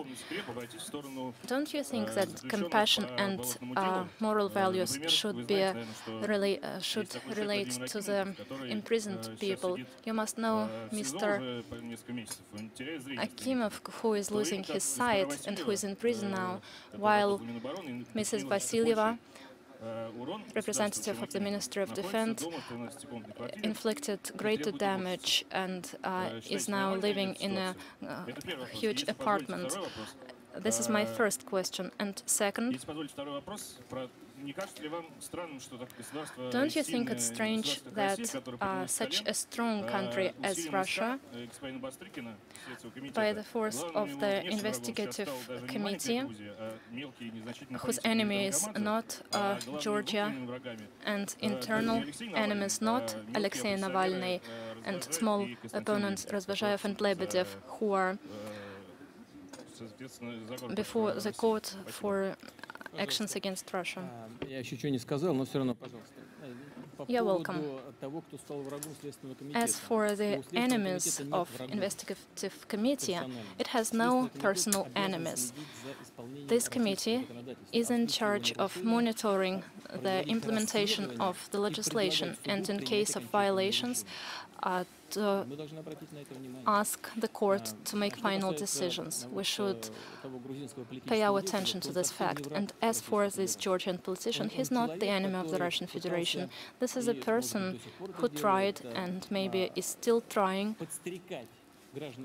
and provoking Russian citizens for unlawful actions, maybe in the form of terrorist acts and illegal seizure of power. I'll tell you the state secret. They, by mistake, entered the state premises. These are impartial, objective data. He instructed them about how to commit a crime in the Russian Federation, and it should be estimated in legal terms, and we shouldn't protect him. And various terroristic acts committed by joke or not by joke, Bastrykin should not. There are such incidents. There have been such incidents in our country. How Bastrykin can pass the case of the railway terroristic act? You are a citizen of Russia. You yourself could be in that train, or maybe your children or relatives or other users of the internet. You shouldn't behave in this way. And second, about those who are in prison, I don't think that the participation in the mass activities should be punished by imprisonment. I don't think so. I, as a head of state, and as a person who has a basic legal education, have the following stance. But I would like to draw your attention. It is inadmissible to commit physical abuse against and physical violence against a policeman. Just imagine in the US, if you try to do anything similar, you'll get a bullet in your forehead. They have rigid rules in terms of policeman protection. Why somebody believes that here it is allowed to beat or, for example, stifle a policeman? If we allow anyone to behave like this, irrespective of political beliefs, we will this will lead to the collapse. And tomorrow they will say, go to the streets yourself and fight with representatives of extremist movements. I believe your liberal movements, they can tell you, just take off your glasses and go to the streets and fight them. This will lead to the collapse of the policeman system. This should be treated very carefully. I'd like to be sincere. You mentioned certain names. I do not know any reason for putting these persons into detention centers. But I'll have a look at this. If it was related to the fact they participated in these campaigns, I believe it's not right. And going forward, the law enforcement agencies will have to take this into account. You're welcome. Thank you. Владимир Владимирович, Екатерина Винокурова, Газета.ру. A follow-up question. I would like to draw your attention to the fact, according to the poll of Levada Center, the trust rating is around 34%. The share of those who is not satisfied with the current power is 55% and 45%. Why do you think the rating is decreasing? Is it related to the conditions of Dukhanina and former official Vasilyeva, or with retaliatory measures to the Magnitsky bill? And on the other hand, we cannot hear the voice of those who is not loyal to the power. I'll try to be objective, but I'm not sure that you will like this objectivity. Questions related to ratings are evolving. Today we have one rating and tomorrow another. I do not think it is related to the problems that you mentioned. By the way, you represent the liberal sphere of our society. You mentioned Vasilyeva, who is under domestic home arrest. Can anyone be imprisoned for economic misdemeanors? Be consistent. She is accused of an economic crime, but the process of getting proof is very complicated, and the question is not whether she was put in the detention center or not. The question is to avoid her fleeing from the investigation. The investigation and the prosecution and the court made this decision, but it doesn't mean that somebody is going to close the case. Nobody is going to close anything. We will finalize it. As for attention to the issues, you mentioned certain names. I do not know them. I'm honest with you, and my position was already described. Everything is good in moderate terms. If talking about some mass campaigns against some law enforcement agencies, this is one thing. And if it relates to potential preparation or even discussion of a potential unlawful actions related to the unlawful seizure of powers, terroristic acts, as was already mentioned about this Georgian politician who incited our citizens to this act. This is another thing. I do not know details, and I believe I've already described my position in details. Vladimir Vladimirovich, 3 hours and 50 minutes. Reuters, and then you.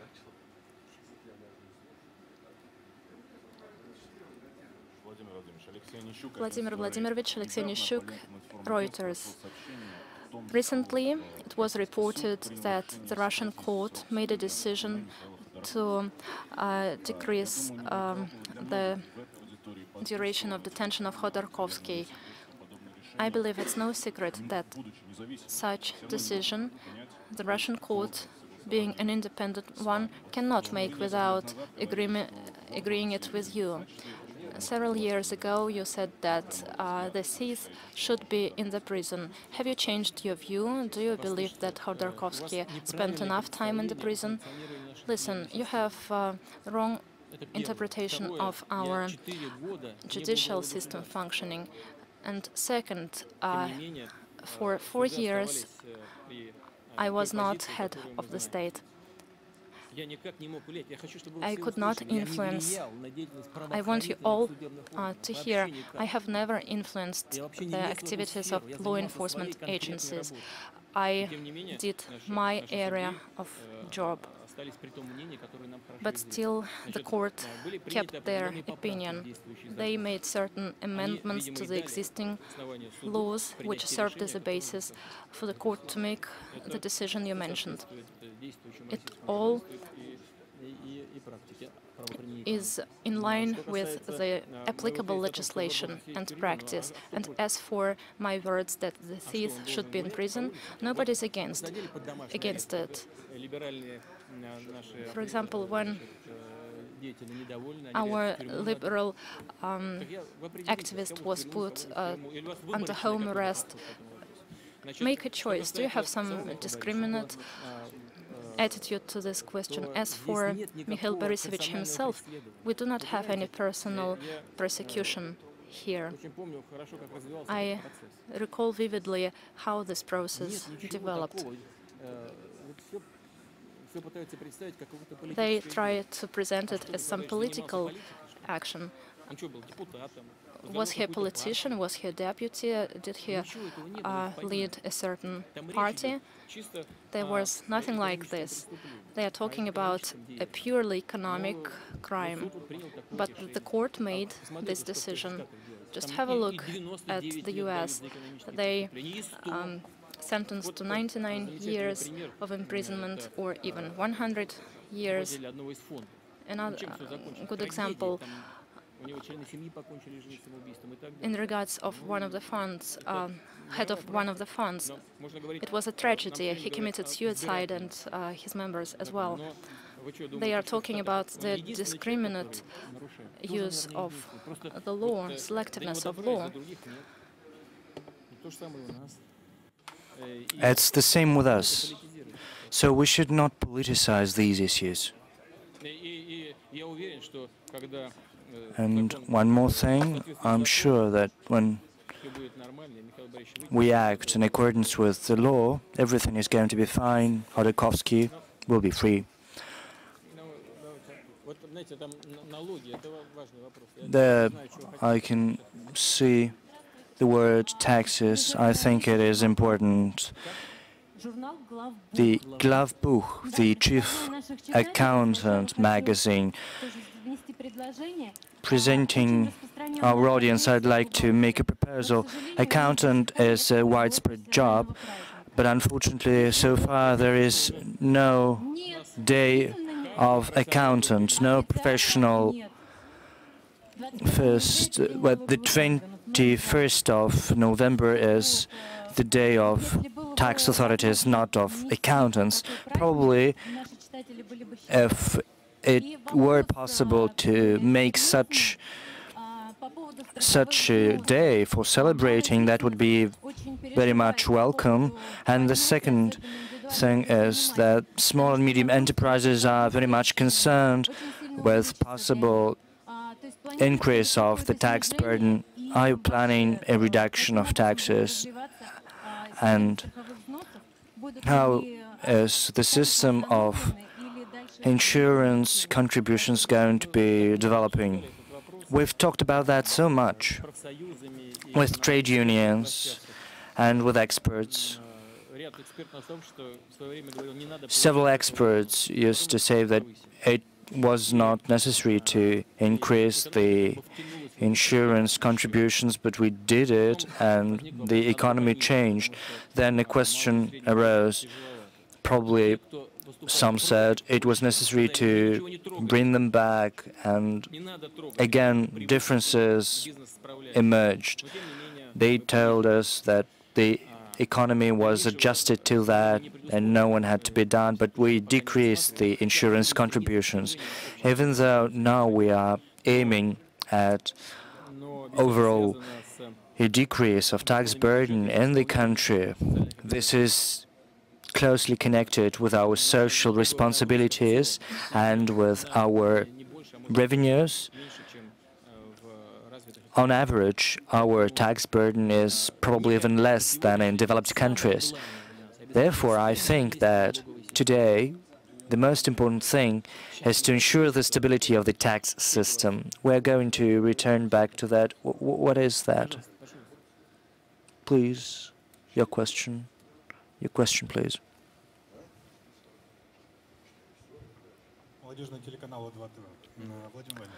The channel 2 TV. Mr. President, there are many youth organizations in our country. Several of them are associated with parties, others are politicized. There are also non-politicized youth organizations. Do you think it might be expedient to create a no-Russian youth organization, probably under the aegis of the Popular Front, which would repeat what used to be Komsomol and Pioneers, but with no ideological burden, so as to engage young people, because otherwise they are left to themselves. Probably this organization could be charged with patriotic raising. And the second question, as a follow-up question to what has been asked by the Russia telechannel.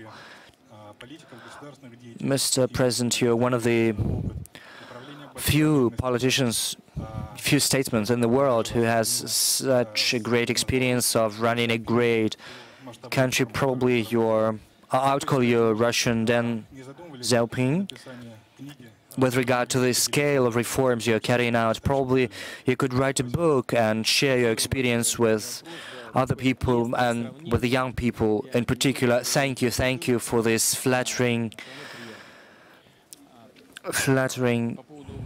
words, but I do not think that I deserve it. Well, as to book, I did have an idea probably to write a book. I would just date it at the end of the week and someone would put it down, but unfortunately I simply do not have the time, nor do I have the forces to do that, even though that would be very interesting. As to a mass organization you've mentioned, you know, when talking about the patriotic upbringing, I was talking about a sore question. Certainly you might sneer, you might leer, but these sneers are among people who are not interested in Russia. A colleague of yours has just been talking about pensioners and teachers. How can we possibly not respect our parents?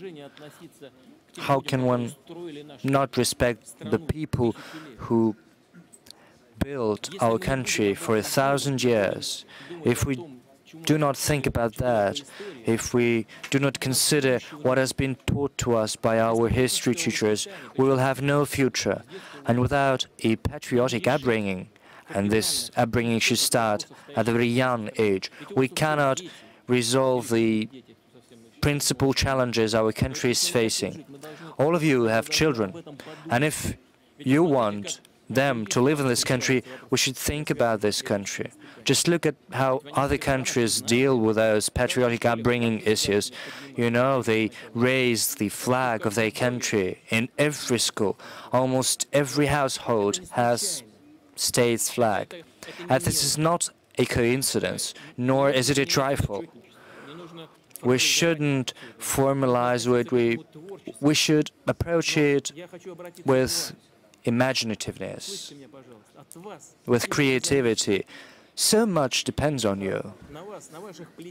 It is on your shoulders that the responsibility rests for this country. And this is not about politics.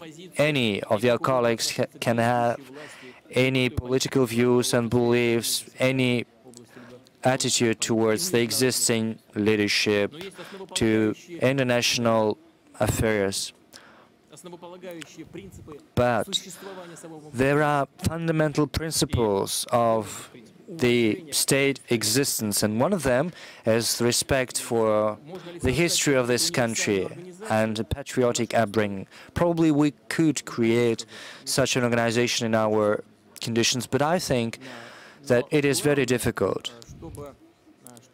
But the main thing, and I am in complete agreement with you, should be depoliticized. They shouldn't be politicized at all. In my federal address, I already told the country that I was ready to support a federation of student associations. If we follow this path, probably we will have positive results. Vladimir Vladimirovich, it's already 4 hours. Thank you so much. What's that? Wonderful.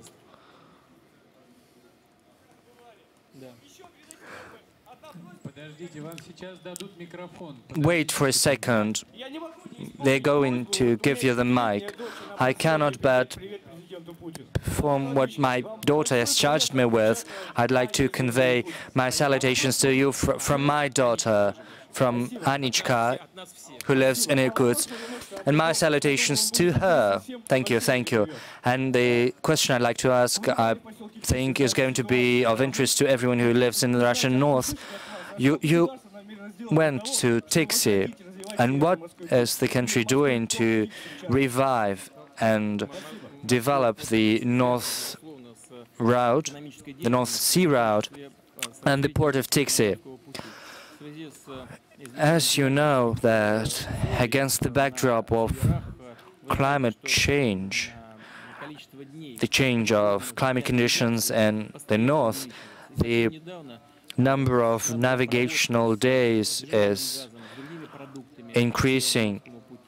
Not so long ago, we sent a transport carrying oil and gas from the European part of Russia to the Asian and Pacific region, and it is far more economically useful and efficient than through the Suez Canal.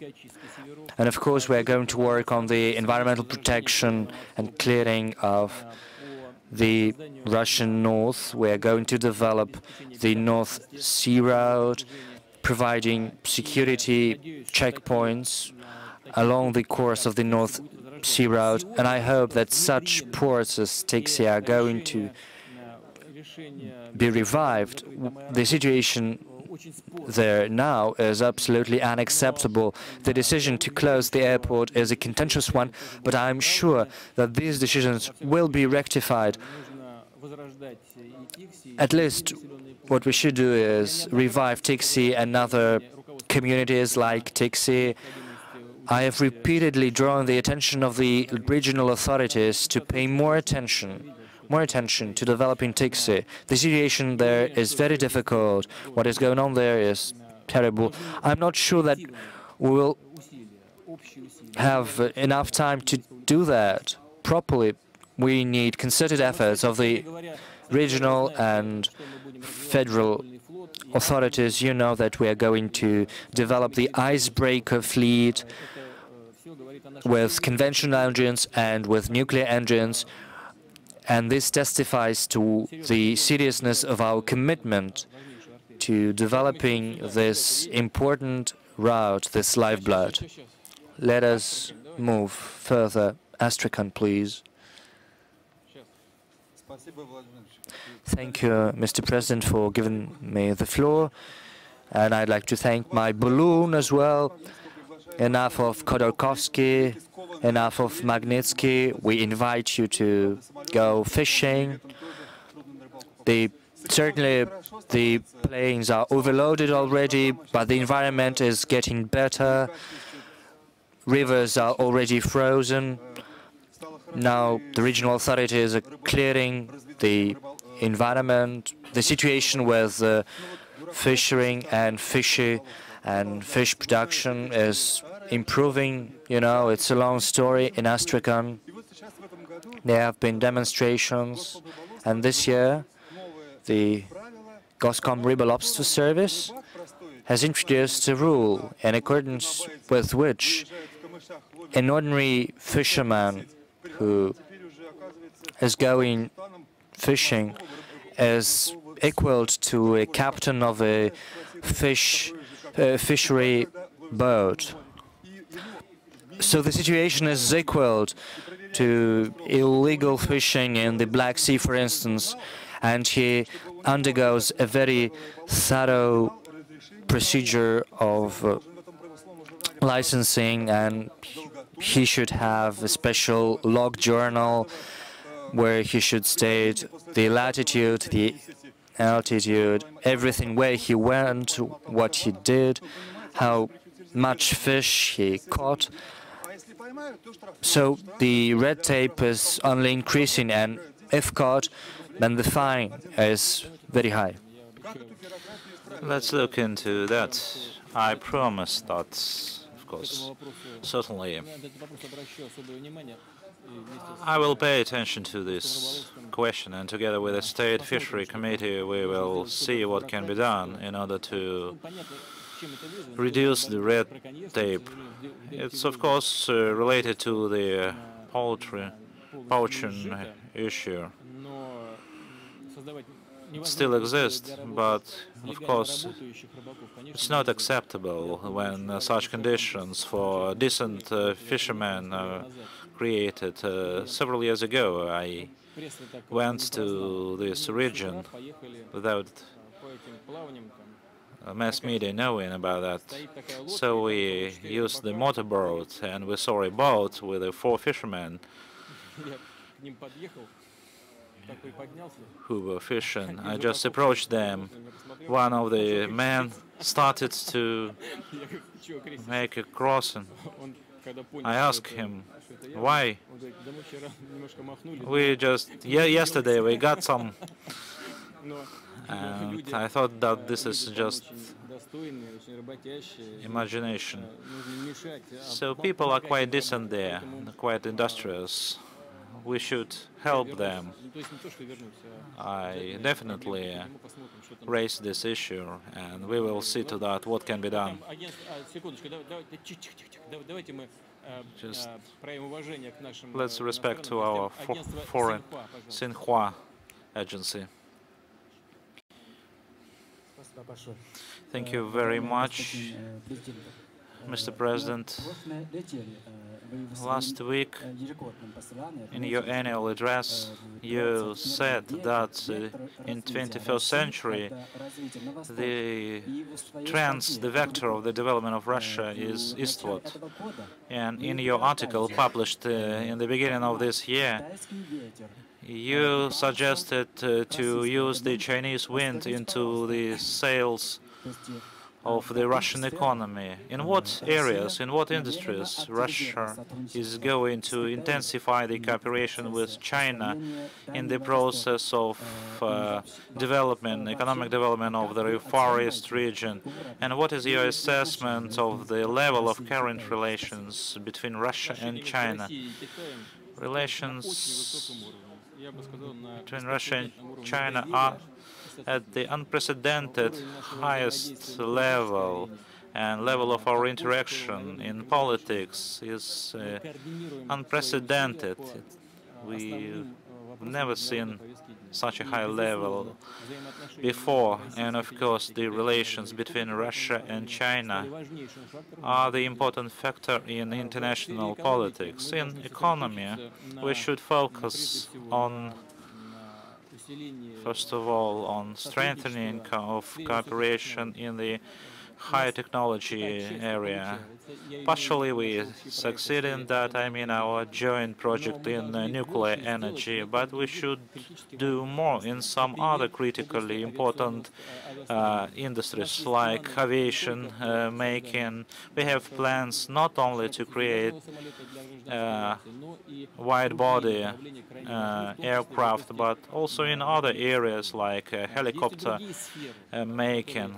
There are other areas, I wouldn't like to mention them, and some of them is systematic and very important, which is the investment cooperation.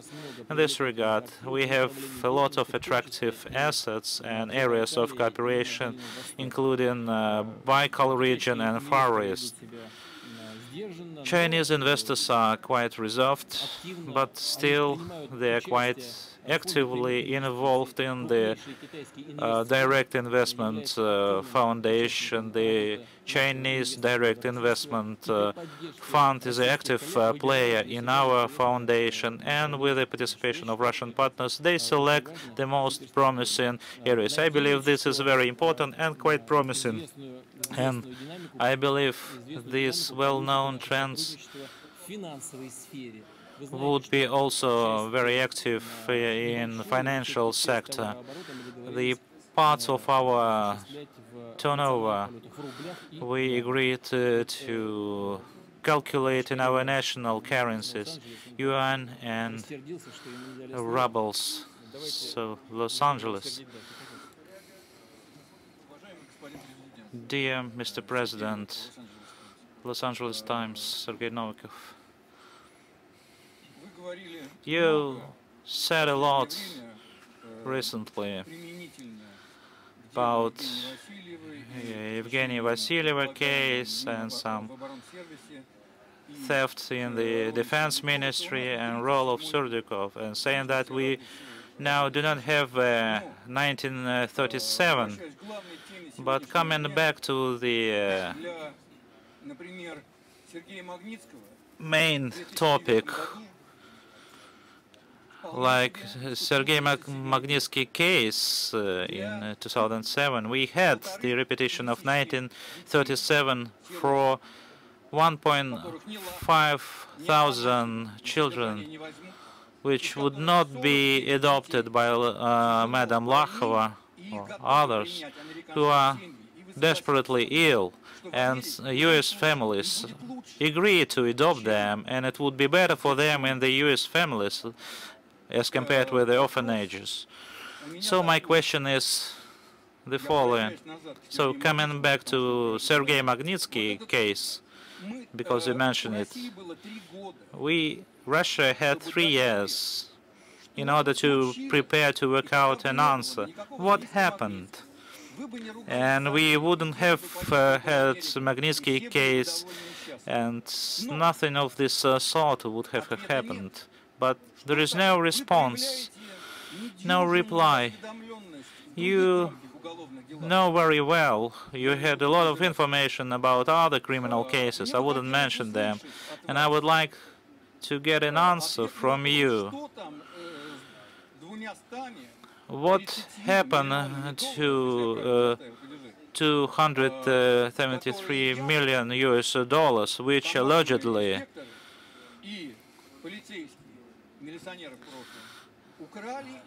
was stolen by the former customs officials and law enforcement officials from the budget? We could have used this money to build orphanages or kindergartens. So what happened to Sergei Magnitsky? Why we had this 1937 specifically for this case? So, as far as Sergei Magnitsky is concerned, what was that? Can you explain what was that? You support the question. Okay, that's good. When the tragedy happened to Sergei Magnitsky, I was the chairman of the government of the Russian Federation, and I learned about the strategy from the publications in the mass media. And frankly speaking, even today, the details of this tragic case, or death of this person, is not known fully to me. But the question is not in this person. I also would like you to listen to very carefully to me. I know that you are employed by Los Angeles Times, but not Pravda or Izvesty. I would like to explain our position. It's not the question Magnitsky.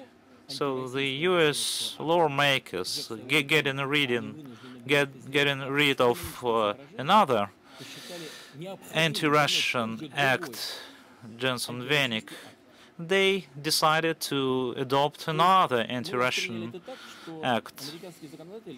We believe that U.S. lawmakers were trying to show who is the boss.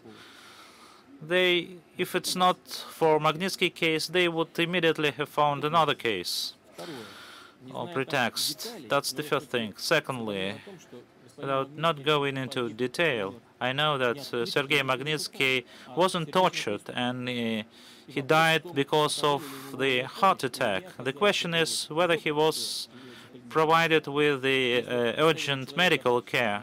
If he was left without this care, especially in the state-run facility, then of course we should investigate this. And thirdly, a lot of people die in the US penitentiary facilities. And do you know the number of persons who are caught by the US services and tried on the US soil? So I already asked why one of the country believes that it can apply its own domestic jurisdiction to the entire world. Besides, Sergei Magnitsky wasn't a human rights activist. He was a lawyer of Mr. Browder, who is suspected by our law enforcement officials of committing economic crimes in the territory of our country. So he just provided legal defense for him. Now, coming back to the children, I repeatedly said about this. We appreciate the efforts of the US families who would like to adopt or adopted our children, Russian children, and they do it in a decent and dignified manner, being guided by the lofty principles of humanism. You said that they would be better off in the United States, but knowing about these tragic events when a kid was left inside a car and died because of the heat, and we know about other cases when the kids were beaten up to the death. So, of course, it's not about this specific case, because in our country kids are also subject to this tragedy, but people are not prosecuted for that. That is the main concern of Russian parliamentarians. That is why they are developing this well-known act, which provokes such a reaction. Of course, I need to look to the text of this act, but I understand the opinion of our parliamentarians. So we have to finish already.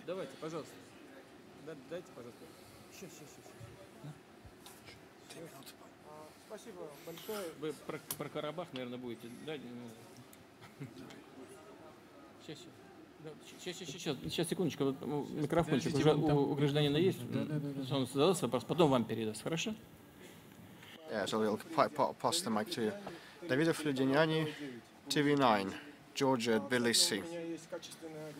By the way, I've got very good, high-quality Georgian wine, but I left the bottle in the hotel because I was not sure whether I would be admitted with the bottle. Will you treat me to the wine? I'll pass it to the press service. Georgians have very good wine. They have special wine cultivation culture, which is quite different from the Western European culture. You have very specific wine. We are the motherland of wine. Yeah, let's admit that. Mr. Putin, a colleague of mine from Interfax asked you a question about WTO accession. Georgia was the last country to join the agreement of Russia's accession. The reasons why it didn't do so previously is clear to everybody. Under the obligations of the WTO, Georgian wines and mineral waters are to reappear in Russia in the shops, but yesterday I visited several shops and saw no Georgian wine. How much time will it take to have it back? And second, Prime Minister Ivanishvili recently stated that probably he would meet you shortly Is it really so, and when might it happen? The first thing about Georgian goods on the Russian market. We must look at our obligations under the WTO treaty, and if we are to do so, we will do so. We are to abide by international commitments. For us, it's not material, that material. For the Georgian economy, it matters a lot. What Georgia indeed removed its reserves and objections as to Russia's accession, and we must be consistent and abide by our commitments. I will study the problem closer. It must be depoliticized, devoid of any ideology. As far as the meeting with Georgian Prime Minister is concerned, it's the first time I can hear such a thing. We don't have any official invitations. I can't rule out, of course. I don't know him personally. And visas is not part of the WTO scope and mandate. As regards Mr. Ivanishvili, I don't know him personally. As far as I know, he had some sort of business in the Russian Federation. So far we have the positive messages and signals for the part of Georgia, and we're ready to respond and are already responding, but such meetings must be well prepared and must have some positive outcome. But so far I cannot realize what would be the points on the agenda, although we are open. Yes. This woman, please. Thank you so much, Mr. Putin. Today you are not only Deng Xiaoping. No, I'm Russian. My mother and father, or both of my parents are Russian. You also refuted the common truth that two similar things can't happen one after another. And I asked you the question, and I'm asking it once again at this new press conference about the Moldova's 1,000 years anniversary and the Finno-Ugric world and its prospects and affairs. And you visited us at our 1,000 years anniversary, which was a holiday for Saransk, for Mordovia, and for the whole of the country. And we had 100,000 visitors chanting Russia and Putin. It was cool. And I also must say that my colleagues on many occasions today have asked one and the same question about the Magnitsky list, Dima Yakovlev Act. Probably I'm walking different streets and riding different buses, but we have a different agenda in the regions, you know, in the province. I just wanted to share with you and with all the colleagues the picture of the wall that has developed in my mind. I had the indelible impression, you know, last night I came here by train and then by taxi, and the taxi driver had a sticker saying Putin. Well, there are very many fans of Putin, definitely. I told him, whether you are a fan of Putin, he answered, no. Just thank you for the World Championship, because we don't have oil rigs and deposits in Mordovia. But this championship and our participation will help us develop our region. It will be a huge incentive for us to develop. Do you think that this taxi driver's expectations are justified? And he's just one of the creative class, a budget or a public sector worker moonlighting as a taxist, as a taxi driver at night. And what should be done to make profit out of that World Cup, Soccer World Cup? The first thing, as regards the regional agenda and the agenda in the capital, it's a bit different, it's true. And, you know, I must admit that thank you so much for that. Being in my current capacity, I must take into account both the capitals, the national, the ethnic republics, the regions, the province, all of them. And if somebody thinks I neglect the opinion of the minorities, it's not true. I don't loathe anyone, and I am trying to take into account all the information while making decisions and learn different viewpoints. All people in the regions are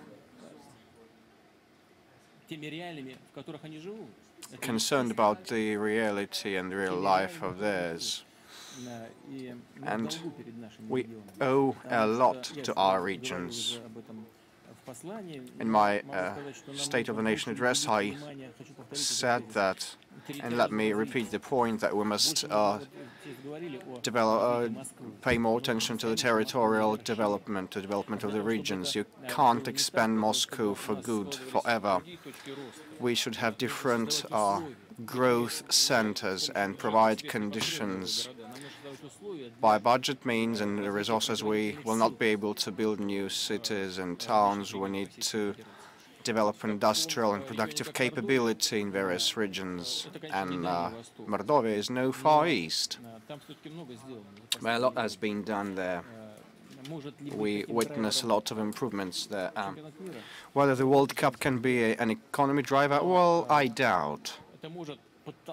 But it may be a push to shove to develop infrastructure that is so much wanted by business. This is second. And third, people must have a chance to feel needed and necessary and not be sidelined in this life. They must be the participants of that feast of life. And they should be able to look at the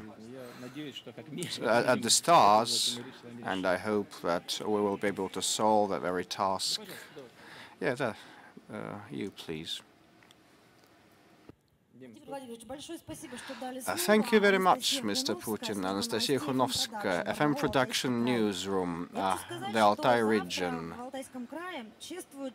Tomorrow we will mark the 30,000th newborn child. It's the first time we have had such a number of newborn children for more than 20 years. And we all are aware that the maternity capital and the special programs in this field and the allowance reaching 40% of the wage matter. Well, 40% is probably is not enough, but the main thing is housing, accommodation. Mr. President, when will we have the affordable mortgage, not just the crippling debt, the burden, but the sound interest rate? Mortgage is developing rapidly, and last year we witnessed a 40% increase in the mortgage loans origination. Probably 40 is too much, but 15 to 17% is probably the figure. Mid-income people every now and then can't afford to borrow a mortgage. By the way, the rate increased to reach 12% recently, because the income of our people is on the rise as well, and the number of mortgage claimants is on the rise. It has increased, and those of reproductive age, pardon my terms in professional language, those who are entering the working age find it very hard to use mortgage and benefit from that. So we need special programs of constructing economy class housing. And the key issue is the involvement of new lands into construction with all the infrastructure provided that we can do jointly with Russian regions. We should keep subsidizing rates, interest rates, come up with regional programs, and some of them, these programs are quite actively developed, like with a child being born, the family gets one benefit, then another and another concession. And there are more and more such programs in this country, and this is the key of our success, and I congratulate you on the very good results of the demographic programs, for the tangible fruits. I hope that other regions of Russia will follow suit. Distinguished, we have to the Kalmykia, the children of the steppe. Okay, I agree. There are two of us here. My name is Sanal Shavaliev. Such a huge guy and bloke, and took a mic from the girl. I'll pass it back to her. Soluk Makalova, Parliamentski Vestnik newspaper. A lot has been said about the region's development and strength. Unfortunately, we are not part of the World Cup, Soccer World Cup participants, but this year we stopped to be one of the regions receiving huge subsidies, which means that we really are successful in our economic development. We have 300,000 people living in the harsh, adverse climatic conditions, and we want a special development program because youths keep leaving our region.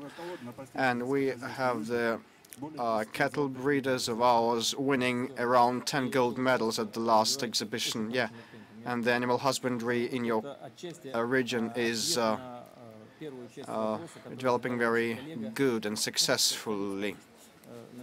And your colleague has just asked that a question whether special programs are needed. Well, the animal husbandry is on the rise, is in the upswing, and the fact that Kalmykia ceases to be highly subsidized region is a proof that you are on the right track. You have very talented and efficient human resources, but there is one thing I'd like to point out.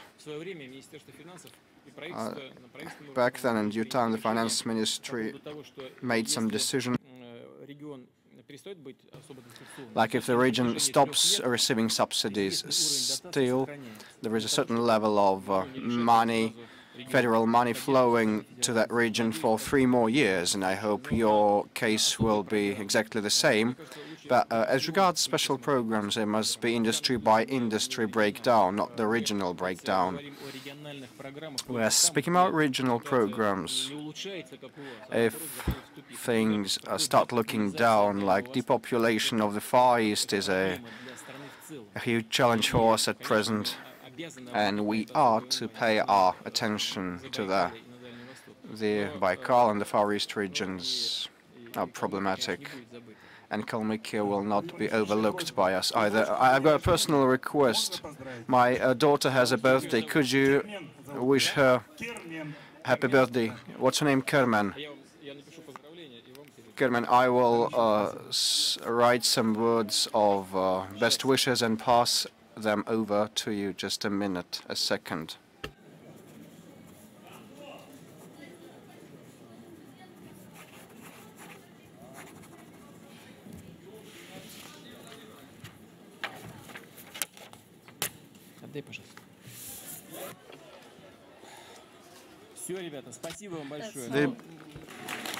It brings us to the end, guys. Thank you, thank you. We all understand that